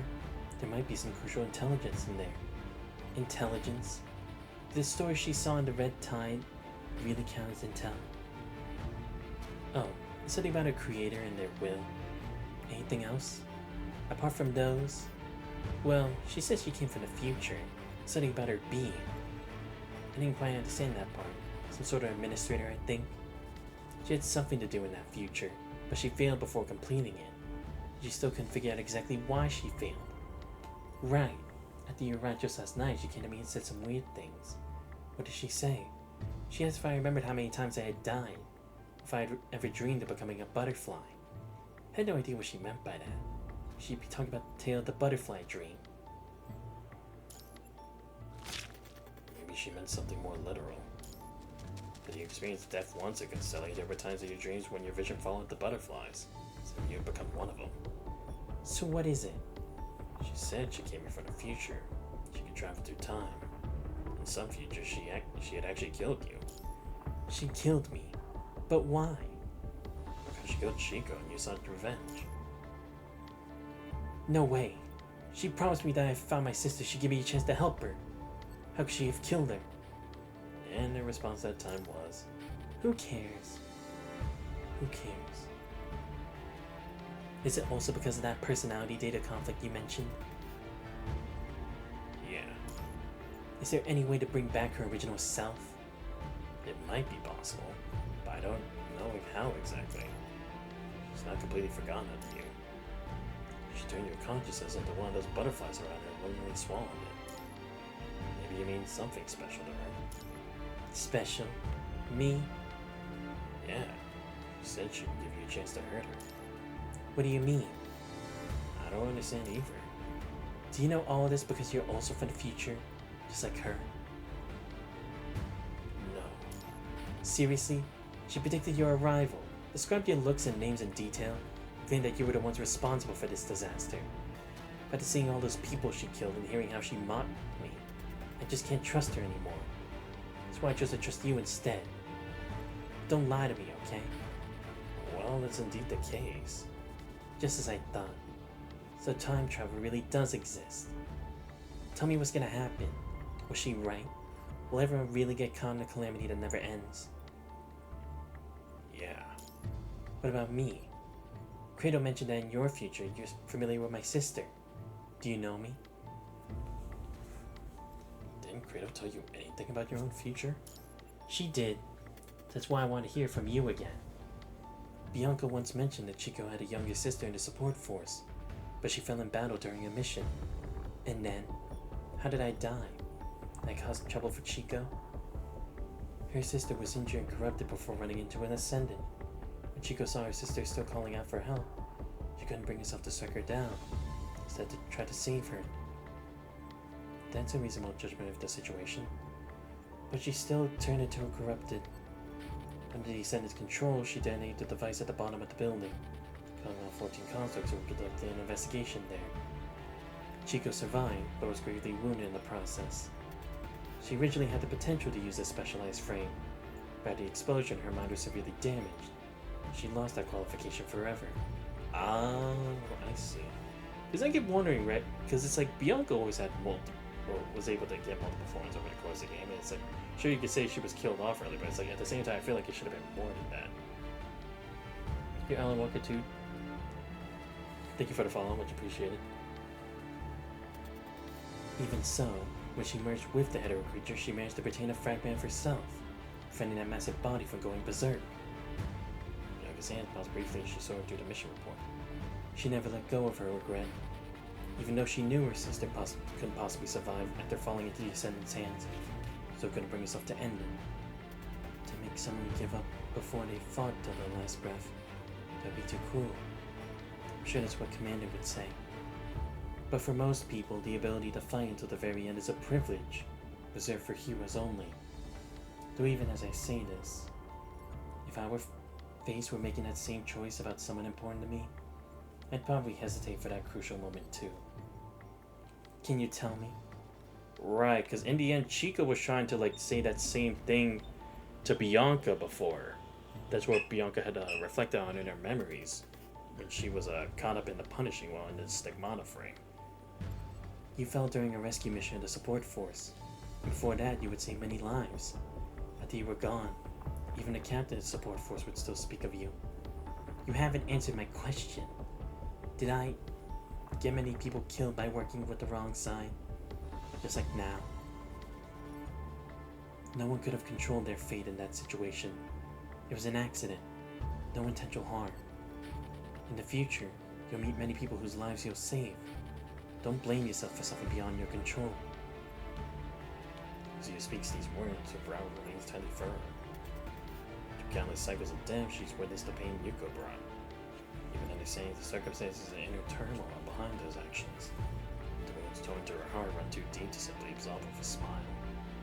Face of inescapable desires and suffering, all words are reason. Forgiveness shattered like fragile glass. So it's true. Kratos wasn't lying to me. Thanks for being willing to share with me. Go talk to Chico. Tragedy isn't inevitable. We talked already. Told me she kept her distance because of the sensitive nature of her work. Realized those mercenaries died because I sought help from Kratos. If you had a sister like me, would you forgive her? Lucia lowers her eyes as distant memories surge before her like relentless waves. I'm not in any position to answer whether your real sister would forgive you or not. If my sister were in your situation, I think rather than answering on behalf of the victims whether to forgive her, I would want to tell her that her from the beginning, something else entirely. Your existence alone has meaning. You don't have to sacrifice something just to justify your right to live peacefully. That's not kindness. It only harms you in the end. That's wrong. And once you start down the wrong path, you'll keep falling deeper into the abyss, trying to make up for that same mistake. And once you step into that abyss, victimhood breeds hatred, and hatred leads to hurting others. Breaking free from this vicious cycle often demands an even greater sacrifice and time. Yuko, you could stand at the beginning of it all and look back at the choices you made. Is Shiko's forgiveness really what you're asking about? Suddenly a bitter self-mocking laugh escapes Yuko's lips as she leans against the wall. I'm the one who can't forgive myself. I made a mistake and couldn't forgive myself for that, and everything afterward was all just a cover-up. I was just desperately trying to justify my actions. You're right. The more I tried to do something about it, the more mistakes I made. Desperately trying to make myself needed. What did that accomplish in the end? I was too weak. I died there. Dragged so many people down with me. Even hurt what little family I had left. If only I had time to grow. If only I had the power to change things. Fortunately, there have never been any what-ifs. Pulls a little Froggy from her chest and clutches it tightly in her hands, falling silent. Do you like Froggy? Yeah, I loved Froggy's stories even before I graduated. Froggy wasn't good at anything. Wanted to find a four-leaf clover wonder so that I could have a home, but only ended up in one silly situation after another. But somehow, he still managed to find something meaningful in all those failures and mishaps. Reading those stories made me wonder if only I could find something meaningful in my own failures, just like Froggy. Why bring this up all of a sudden? I really like Froggy as well, but I only recently found out that it has its own story. So before that, you just liked it for its design? Yeah. You only recently found out its story. Which book did you read? The one where I started searching for a four-leaf clover to find happiness in a home. Ah, the first book. Does that story have an ending? Originally, there was one. In the end, Froggy still couldn't find a four-leaf clover, nor the home that was supposed to come with it. But Froggy took the items gathered during his journey of failures to build a modest rundown tent, planted ordinary three-leaf clovers beside it. Even though they were just common clovers, Froggy tenderly nurtured and protected them, until one day, he found a four-leaf clover among them. Froggy couldn't find a four-leaf clover, I wonder, but ended up creating one instead. Seeker speaks, she pulls out a Froggy-shaped voice recorder from her pocket. I have a song written for Froggy. They only kept the instrumental track and lyrics. Still, she holds back her tears and hands over the voice recorder in a solemn gesture. Lucia, I'd like to give this to you. To me? Yeah. You helped the people who were trapped here. Shared a lot with me. Thank you. This song never had the chance to be released. It's a miracle itself that someone who loves Froggy gets to hear it. But this miracle, I wish for you and your most cherished one to be able to create your own four-leaf clover wonder. Thank you. I should be the one thanking you. Stands up with a wave of goodbye and walks away. Lucia? Watching Yuka's figure disappears in the distance, you softly call out to her. I'm here, Commandant. Mercenaries are still under discussion. Want to take a walk over the observation bridge? Alright. Stepping out of the infirmary, you walk into the observation deck, basking in the morning sunlight. The streets below appear clean and orderly, showing no trace of the Red Tide's corruption. Seems the long night's finally passed. Lucia stood just slightly in the sunlight, then sits down on the edge of the observation bridge, turning back to look at you. Is there something you want to say? Look in your face when you were talking with Yuko. Were you missing your home? A little bit. This is the golden age, when you should still be alive. Lucia. I know I can't change the past. We have more important things to do. In our own home to return to. And these words, I only say them when you ask.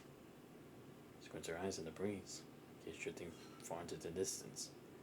Commandant, look.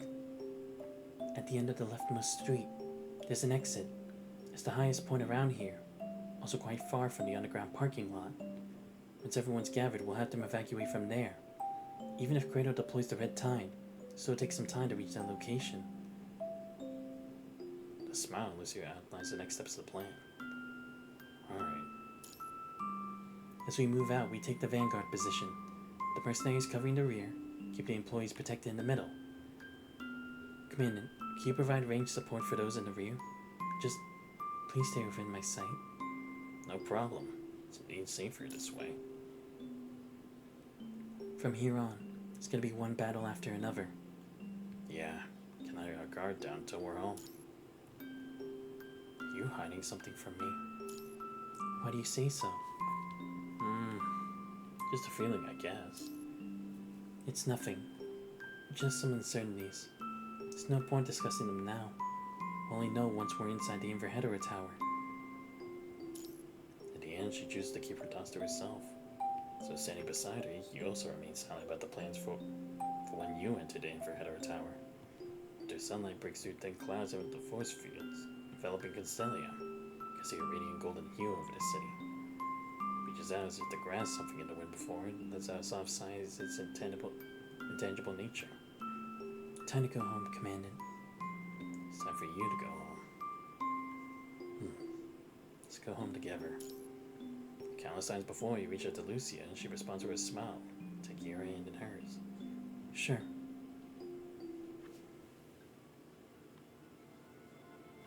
Damn. Alright. Yeah, I mean, of course I gotta keep going. Why the fuck wouldn't I? Hey. We finish our discussion. Everyone trusts you and agrees to this operation. The outside world will remain safe. We'll send reinforcements to assist you. But if, like you said, everyone's struggling to survive, then we'll prioritize helping them first. Alright, let's do it.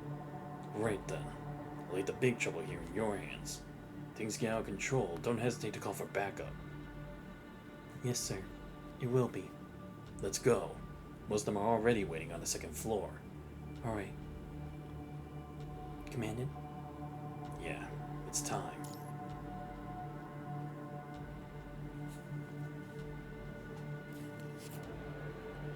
Previously dispirited crowd has come back alive, now eagerly discussing their upcoming plans with renewed vigor.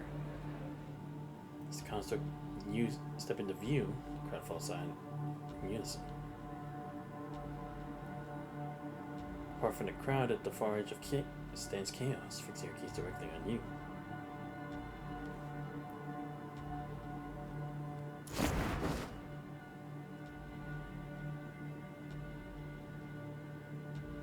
Just as your eyes are about to meet, Lucia steps between you, blocking both Chaos's gaze and the lurking hetero creatures from your view.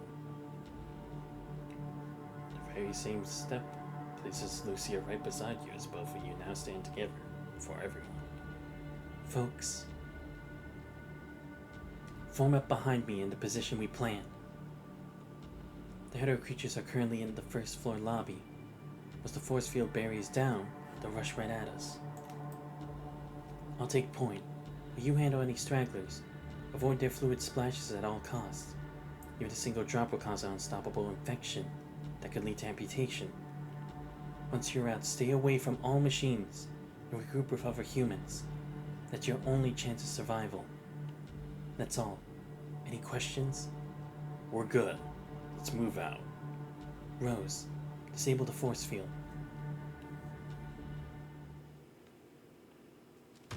And in the shadows, the girl listens to the thumping footsteps above. There's butterflies dancing around her, string playing hands. By deliberately containing the red tide, they fall right into my trap. The gang lost control over it. The Grand Plaza should be the perfect stage for your mass funeral. As long as Lucia strike, pass through the inner doors of the exhibition hall, carving a path through the sea of hetero creatures all the way to the first floor stage. From her fellow benches, quickly as it appears, and you honestly search forward to see the gap across the hetero creatures' formation and contract one by one creature.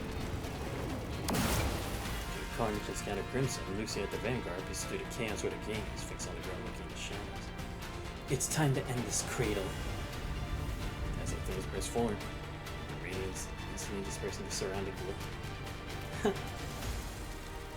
The arc vanishes from the girl's grasp as a piece of butterflies gather dissolve, coalescing into a new form. One of his scythe materializing with its blade gleaming. As the scythe takes form, Lucia is already closed in on Cradle. Powerful strikes us through the air with a frenzied howl. The Blade flashes, descending in a devastating overhead strike. Kratos barely raises her eyes, and with just a curl of her finger, a flying header creature hurls itself at Lucia, expendable body intercepting her face attack. 2, 3, 4. Kratos called every header creature marks Lucia as their prey, looking desperately at this radiant beacon of light. But by header creatures, Lucia raises her other hand and firmly grabs her second blade. You're not taking another step forward. The blade flashes, cutting through the encroaching prison of monsters. Serpentine dragons of soaring flames weave a violent dance, incinerating the grotesque enemies to left behind. Lucia deflects Kratos' strike with one blade. She swiftly eliminates a weakened hetero creature with her crimson blade. A fierce wind sends her frame ribbons fluttering. A swirl blazing light, twin blades flashing a synchronized arc, shedding the ever-living despair.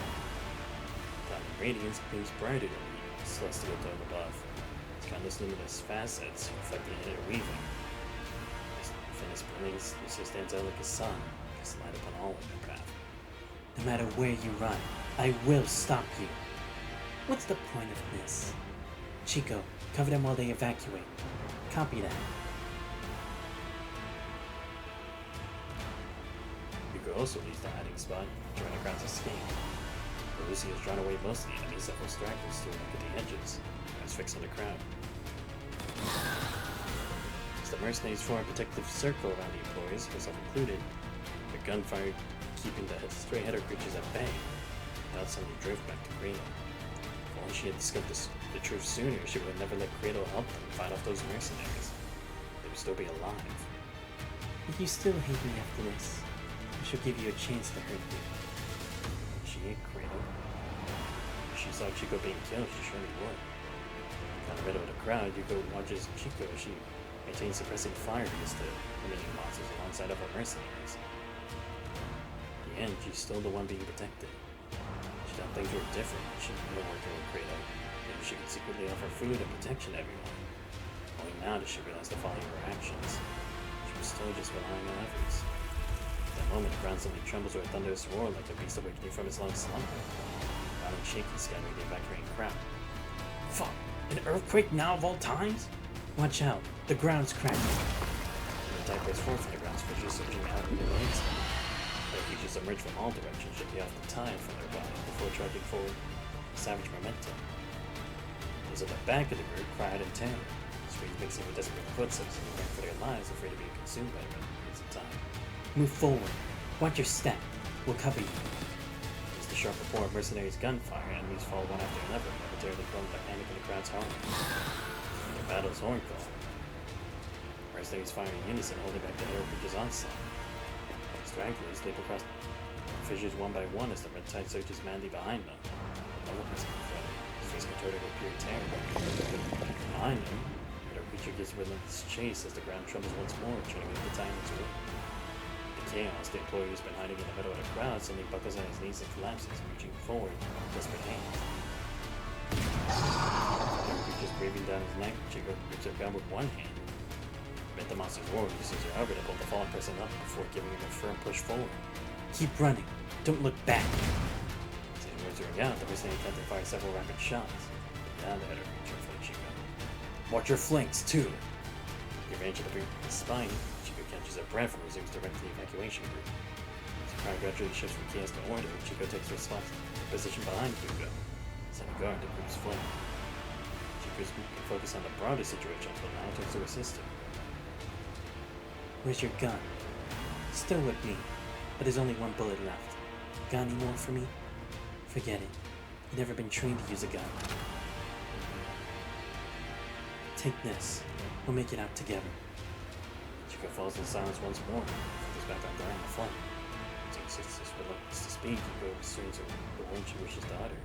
I want to help you. Hugo glances once more at the dagger in her hand, then at the gun she doesn't know how to use. In mere moments, the red tide erupts amid the earthquake. The crystal circle of death rapidly constricts, like a giant hand pushing with little space remains for the survivors to escape. As the weight threatens to swallow the crowd whole, desperate cries erupt from the group. You're fucking charging at us! An agile figure suddenly appears up front of the group. That monster! Those extends her hand and forcefully unfurls, knocking most of the other creatures while creating a temporary shelter against the approaching red tide. The exit's right ahead. Disable the force field behind us. Let everyone retreat. I don't think she has a hand to spare. The moment we turn around, we'll get drowned. The man swings his baseball bat at the approaching Peter Creature's neck as if venting days of pent-up frustration. Then grabs Darcy, who struggles to keep pace with the group due to her frail constitution, practically dragging her along by the arm. Slow down. If we don't move now. The bullets cut his words short. The mercenary captain takes out a circling monster during a sharp glance into him. Shut up and move! The disasters are like holes that can't be plugged. No sooner is one crisis contained than terrified screams erupt from another direction. The creature lunges at Mona, before pausing and embracing the tent. On behind Mona, Yuko frees her for a moment before springing into action. His body moves on instinct. Forward, it shoves Mona out of the way. The claws still come down, leaving horrific gashes across his leg. The pain rather than bringing her down only serves to tighten her grip on the dagger. The fat girl said Drew as she drives her blade deep into the terror creature's neck. It spatters and the monster collapses. The leg panics and he seizes Yuko's entire being. Spattered to the ground, too terrified to even pull the dagger free. I'm fine. I'm fine. Rose trembles as she grabs Mona's outstretched hand. The wounds on her leg proved too much, causing her to collapse back down. What were you thinking? Now you can't even walk. It's okay. It's not that bad. You just walk slow. What are you talking about? I'm not complaining about your walking speed.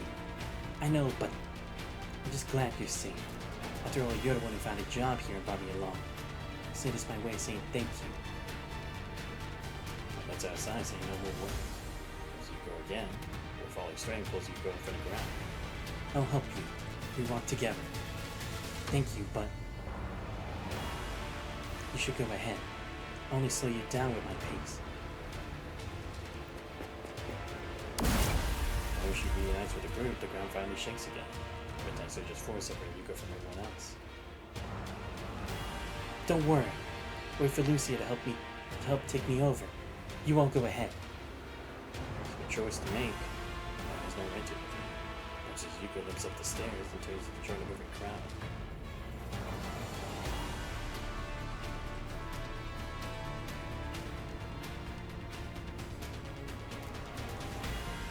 Never-ending red tide slowly divides the low lanes as the evacuating crowd seeks refuge from the sanctuary provided by chaos under the mercenaries' protection. Rose pours every ounce of her strength into dismantling the force field. Despite the repeated tremors within chaos' sanctuary, manages to stabilize with each surge of energy she unleashes. Eyes are fixed on Rose, who's torn between her despair and overflowing hope. Rose then kept above Yuko's shoulder, as he's sweeping over the approaching foe before putting his last remaining bullets into her hand. It's not passing a responsibility. Alright. Sudden whoosh through the air shatters her momentary peace. Rita has been trapped in the exhibition hall. That breaks through Lucia's blockade. Looks like you're at the end of your rope again. There's even sparing of buildings that Yuko on the stairs. I was fixed on this set of people. The concert center. One-on-one, I wouldn't stand a chance against you. But with all these people around, ensuring their safety is sure to distract you. She rushes in with a fierce slash, cutting off both greatest events in her time in one swift motion. A slight smirk crosses Rita's lips as she swings her scythe and Lucy's blade. It's explode from her violent collision. What exactly are you, Cradle? The danger was the question she once asked. My name is Cradle. Who am I? It's a more difficult question to answer. But I think I lost my creator. And because of that, I've been searching for stories of other creators. It's not my mission. Just consider it a regret. Or maybe a hobby. Cradle has shown her kindness before. When exactly did she start to change? More like she's using the character as a vessel, similar to possession, or personality data conflict. Two different personalities dwell inside your body. The kindness Yuko felt back then wasn't a lie. Is there any way to bring your original self? It might be possible, but I don't know how exactly. If you turn your consciousness into one of those butterflies around her and willingly swallow it, maybe you mean something special to her. Special? Me? Yeah, so she would give you a chance to earn it. That butterfly. Is Is it still there? I was interrupted by shots from behind. Again, you can see that the evacuating group has opened both the barrier and disaster containment wall. Red Tide surges forward in every step, eager to drown everyone's hopes, forcing people to scream and push their way out of the death just even closer. Evacuate one by one. Those who can still fight stay behind the cover. Everyone else go first. Sister calls out to Yuko, finally noticing the insurmountable red tide that separates them. Yuko. Yuko, surprised, her sister who should use this cable of overcoming any challenge since frozen in place, only able to utter her name once more. Today she finds herself becoming a burning Chico. Chico. You know what? Credo told me that in the future, I'll still end up being a burden to you and everyone around you. Huh? I've been thinking about what someone like me could possibly do, but no matter how much I rack my brain, I just can't find an answer. As a distance will always further reach the other side. Speak up! I can't hear you. Yuko, hurry up and get Lucia to bring you over here. We're running out of time. This exit needs to be sealed right now. Half the crowd has already pushed and shoved their way out. Mona, after shouting a warning, squeezes through the narrow exit. Yuko, answer me! She possibly answered. Words could give her legs the strength to cross this uncrossable river. All she could do is gaze at Chico, listening as the sounds of combat between Credo and Lucia draw closer and more frantic. Perfect. Since you opened a barrier, I might as well take advantage of this chance. You're not getting past here. Well, really, let me present you with a trolley problem I've been planning for quite a while.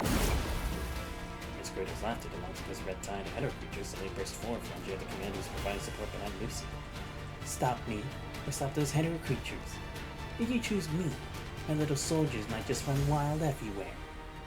As you charge without hesitation over the commander surrounded by the red tide and hetero creatures, the girl dashes past the red tide. Get beeline for the crowded exit. Chaos! At the gate, Chaos used to cry, but retaining the force field has already drained her strength. The condition of his Credo right now. Since Chico has evacuated, Chaos stands her ground, refusing to abandon her post. As Blade crouches forcefully against Chaos' force field, tearing open wounds across the doll's fragile arms. Just one more strike and every day will crumble. Cradle! Screams at that body, one of them is her claw. I remember now how you killed me and what happened with the butterfly. It's nothing but a complete lie. How could someone in connection to the head or tower remember things from before this happened? Zero hesitates in her attack upon him in this false intent. Trying to look back at Credo. Now I understand why the creator you spoke of made that choice in the end. Smile, she makes the gun loaded with no bullet. Though unaware of how to wield it, this once rushy motion like this. Let the rotting wood burn. Holy shit. I did not think that. But erupts like flames, points a single winged red butterfly from Yuko's loose hair. Countless words and worthless wishes and farewells left unsaid, she crumbles heavily into the ground and rolls into red tide. I did not think something like that would happen. What the hell? Familiar ringing emanates from the butterfly she once swallowed, playing Credo to lower her hands. Run! Chico! Kept his friend Grip seizes Chico by the collar, he scoops up Rose and forcefully pulls them both to the narrow exit. As the last person evacuates, the force field finally seals shut once more. Yuko! Before there's any time to confirm anything, Lucia carries you up and leaps into the air. From the red tide, Credo slowly approaches Yuko, pensively taking her into her arms. The howling wind, Lucia's expression means inscrutable, and her grip noticeably tightens around her. Come in. Regardless of the weight burning her heart, she can't look back at this one-way path. No one knows what emotions stirred within Yuko. Is this because of the insurmountable red tide? Was it to buy a few precious seconds against Cradle? Was it because she learned what the future held?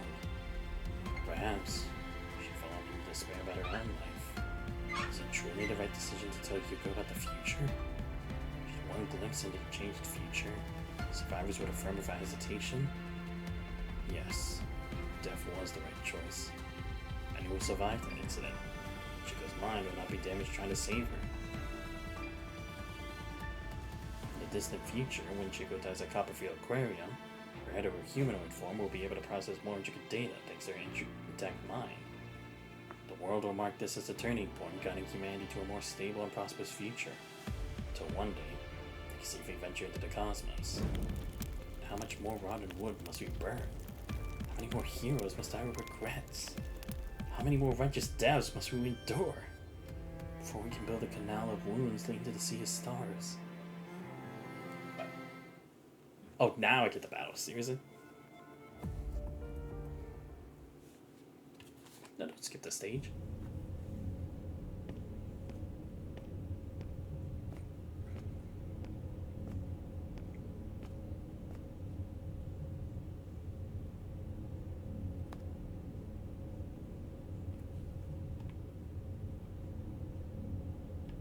Oh, my bad. 指揮官、事前に権限を有効化しました。地下駐車場のエレベーターで降りれば大丈夫です。離れないように。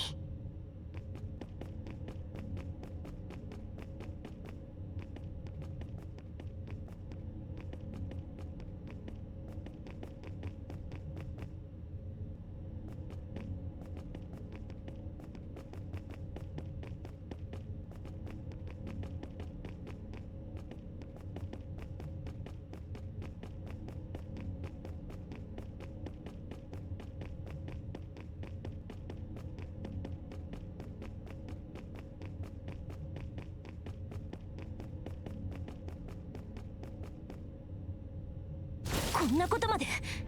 私の権限は確かにリンクで削られています。でも準備が終わる前にそちらの鍵がつきます。撤退を。目的地は移住強盗です。指揮官、こちらへ。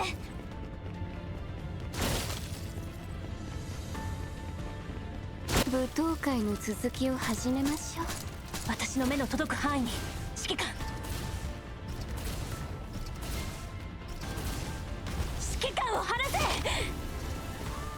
申し訳ありません。守るべきだったのに。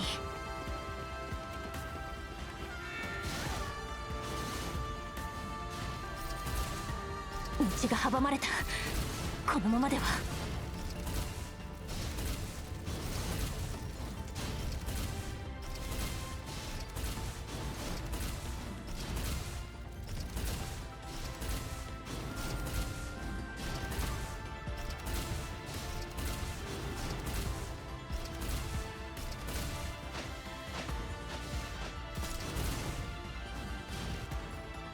ようやく登場ですか、カイウス。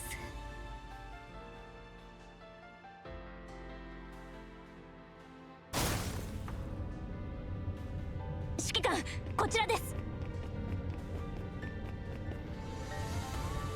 さあ、あとどれくらい持つでしょうね。私のお気に入りの曲です。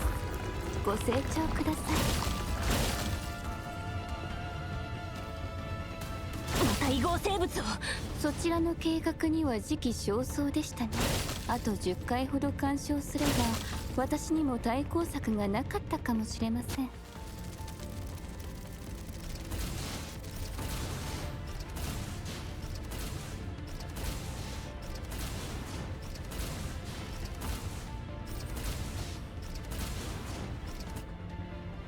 れもカイウスとの取引の一部ですか、指揮官。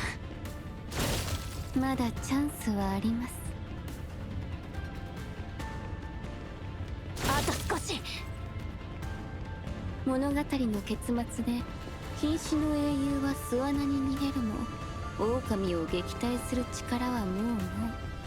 九死に一生ではなく狼を寄せてしまった。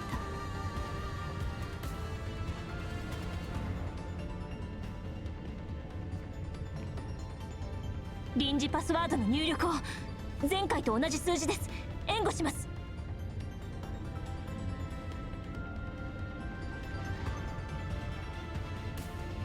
行きましょう。Good thing I remembered. I mean, to be fair, I did 私 also の show the 証も fingerprints なか too. なかなのですよ。あなたを正確に保存できます。彼女が来ています。早く先に。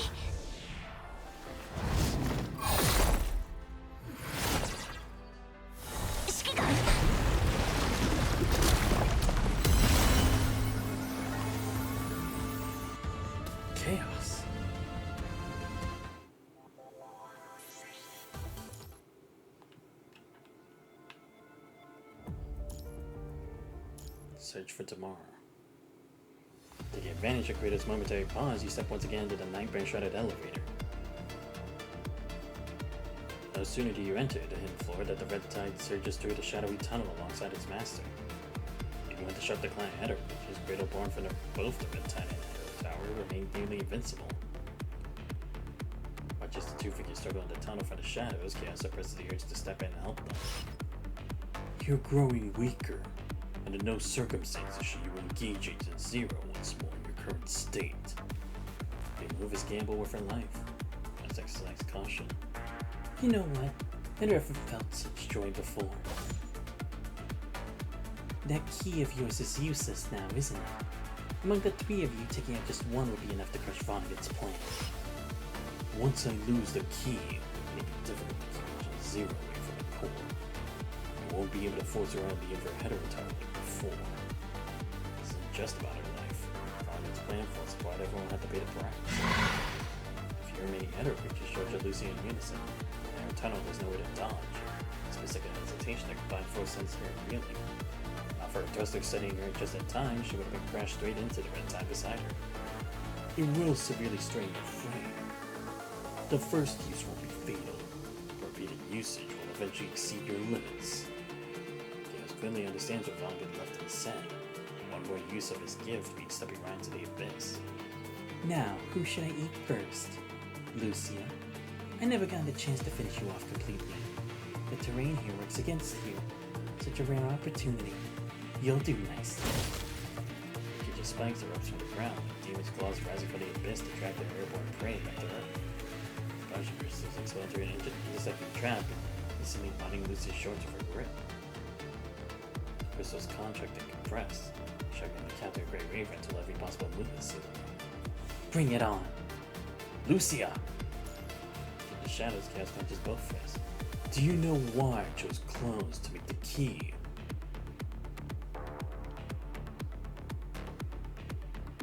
Let the rotten world would burn. The only chance of survival. The only gamble lies in the corruption of Yuko left behind. Restraint that lasts mere moments. Just kidding. You'd rather kill that commandant one more time. If the gamble pays off, she won't die here. Fail, she'll be the only one who does. Stay calm. Go out there. I'll try to create a plan. There's no chance left. Not at all. If anyone dies here, everything will be beyond zero. Why do others have to sacrifice themselves to complete my consciousness? Greater raises her cipher because the human is about to reach the rift. Why? I'm the only one who can't do it. Flash of red light flies. Commandant. Yes.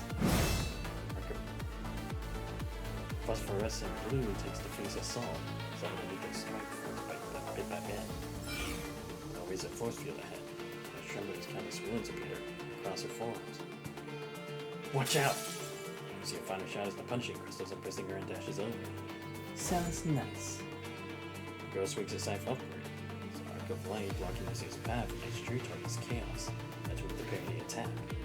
For your very eyes, the dull severed limbs fly past, solving to bring out quips and sparks midair. Yes, he wounds and chills down your spine while the crystal facets mirror your stunned expression. Gamble's lost, and once again she has to meet such a hasty end. Through her dying eyes, Chaos watches Lucia sees a chance to dash past Cradle and grab you, if not mere inches away. At least he Exucia's blade plunges toward her chest, piercing through her body without hesitation.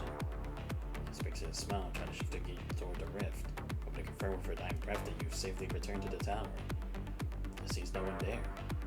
Instead, a long-forgotten warmth emanates from behind as someone swiftly holds her shattered body in their arms. Chaos!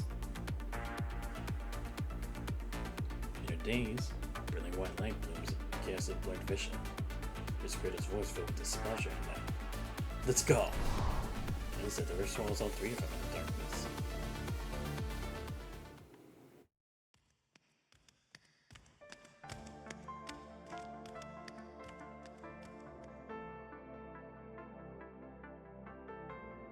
A hollow echo of running footsteps reverberates through the air.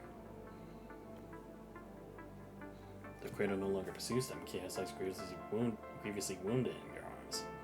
Her condition is so severe that even direct contact barely causes any corruption symptoms.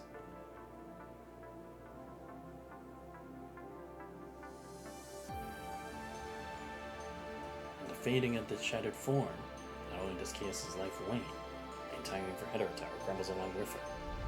Trying to shake the tower as the path beneath warps grotesquely, surrounding structures during the collapse at any moment.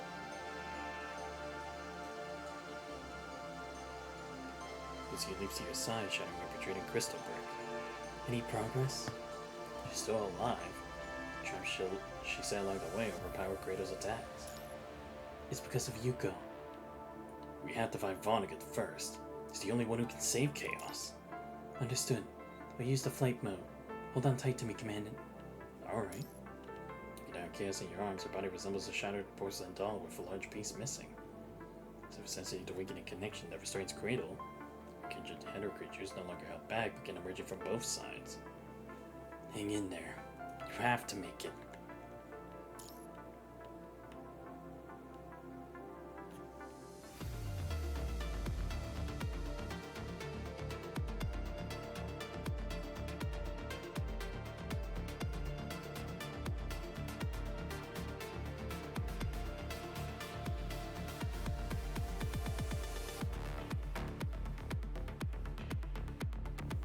The core trembles as its luminescent flickers and shatters.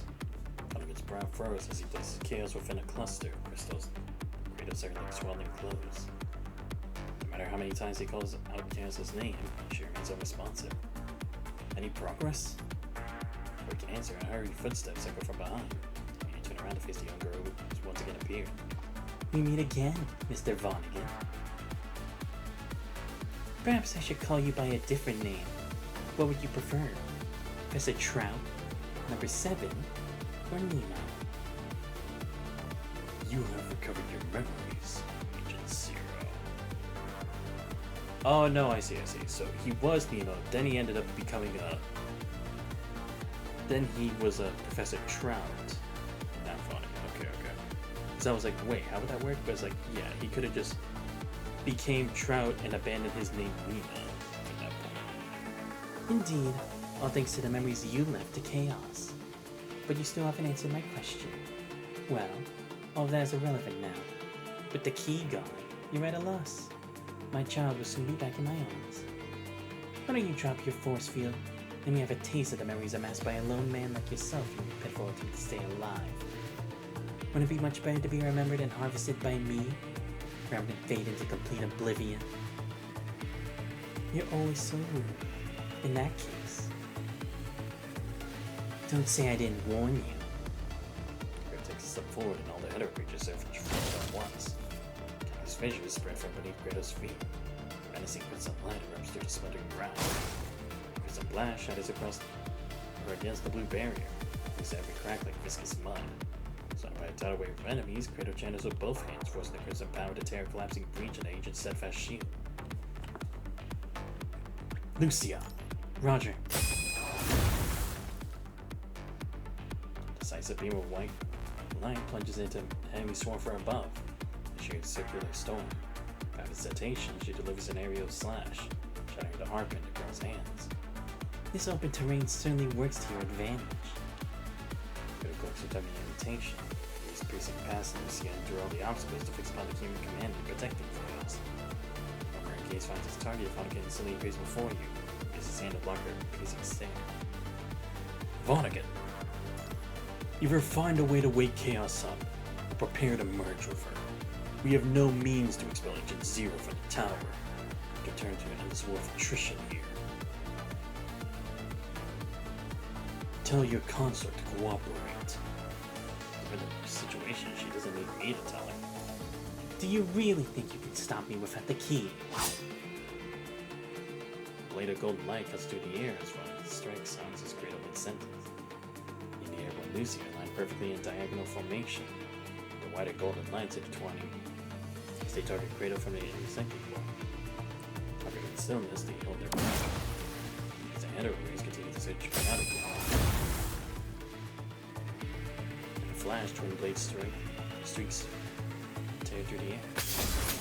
Countless blade shadows burst forth simultaneously, cutting off all of Kratos' escape routes one after another. transform shadows under their combined assault, but all that remains is a contemptuous sneer.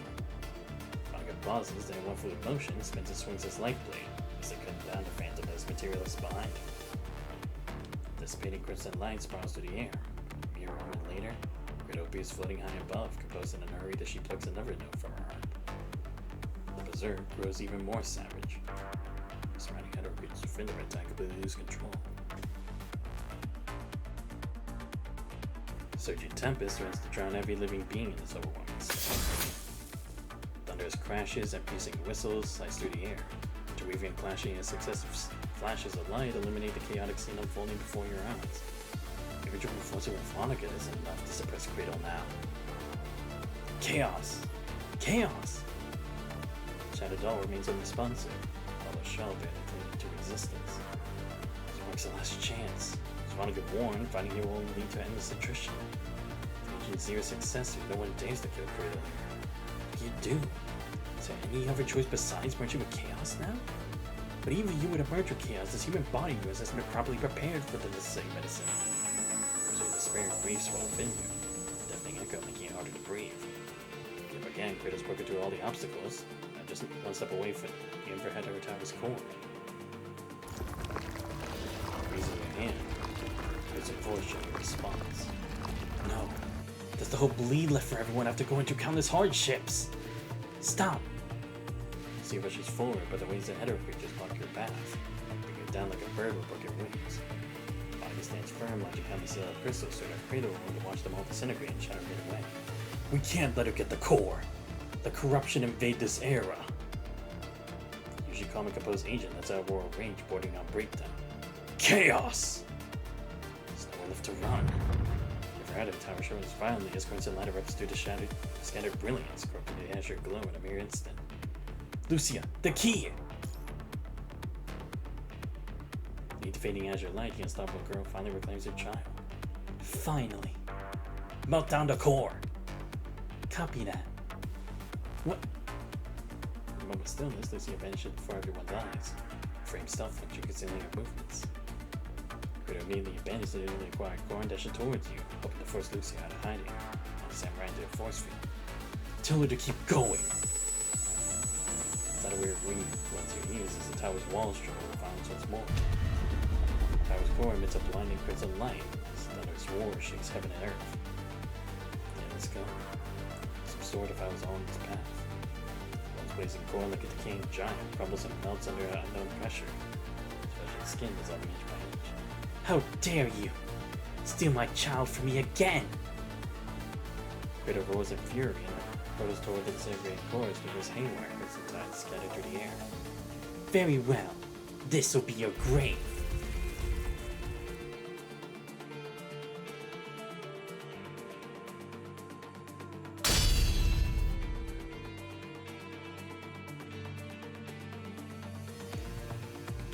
I don't get how people are fine with characters constantly dying, come back to life in Daybreak. Like the fake SS Batman, it's that kind of thing they do.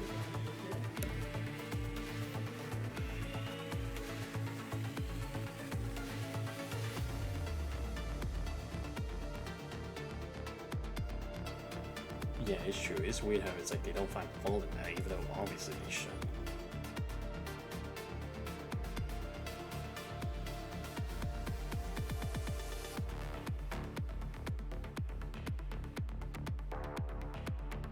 Sorry about that.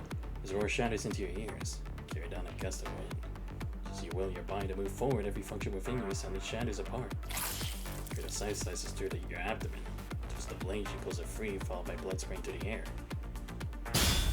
Pain tears through your every nerve as the clash of blades rings out behind you once more. As it breaks through the crimson light like a blood-bathed blade. Flames blazing as she catches your falling body. Don't mind me. Take her down first. She has no time to respond. Blade stirred a great distance. The microcore reaches within her frame as all the punishing energy swirling in the air converges, swirling the power to be wielded by her. Nearby, Vonnegut raises his hand, stripping away every force field surrounding his body to seal off Kratos' movement before his might. Think it through. Even if you destroy the core and kill me here, you still can't eliminate Agent Zero who draws power from the Red Tide. Let alone, you're the one to die here. erupt violently. The overwhelming blaze devours everything in an instant. Her unbridled rage, lingering pain, and the hatred from her scars. Suggest all in a single strike. Stop it! The shout rings out, and this white devours everyone's vision. The moment of absolute silence, the agent Black raises his arm and finally smashes Kratos' broken body deep into the rift. Immediately after, all the force fields still under his control as he enveloped the rift where the core has vanished. The white light slowly converges back to its origin. Your vision clears to reveal Vonnegut standing before the rift, setting all his strength to uphold the force fields. Yeah, shit. I do want to go more with this, but yeah, it is pretty late. I want to have dinner and then go to sleep. And I think this is a good place because at least there will still be some of this chapter still left. And then I can still have this other thing left. But alright, that is going to be the end of the stream for tonight, everybody. Oh, damn, the boss challenge is here. Wait, am I going to fight Vonnegut? That would actually be cool if I can. But yeah, I have to save that for next time. But anyway, I hope you guys did enjoy the stream for today. あなた自身もいてください。指揮官。 Let me give a shout out to my boy Divine for showing up to the stream. Great trying with you, my guy. And I'll see if I can do a stream tomorrow. If I do, it'll probably just be this. So then, again, I can at least finish this chapter. Then I can figure out when to do chapter 32 on my own time. But anyway, if you guys do enjoy the streams but are not already following the channel, please make sure to leave a follow. Much appreciated. Check out my YouTube channel, plus all the VODs. Subscribe as well. But alright, at least we are making progress with the other timelines as well. But again, it does seem like we'll probably have to go through one more, but I don't know how that will work. Especially with the key in its current condition. But we'll see what happens next. But anyway, this has been Xantos Wise. I hope you guys have a great rest of your night. See you guys next time.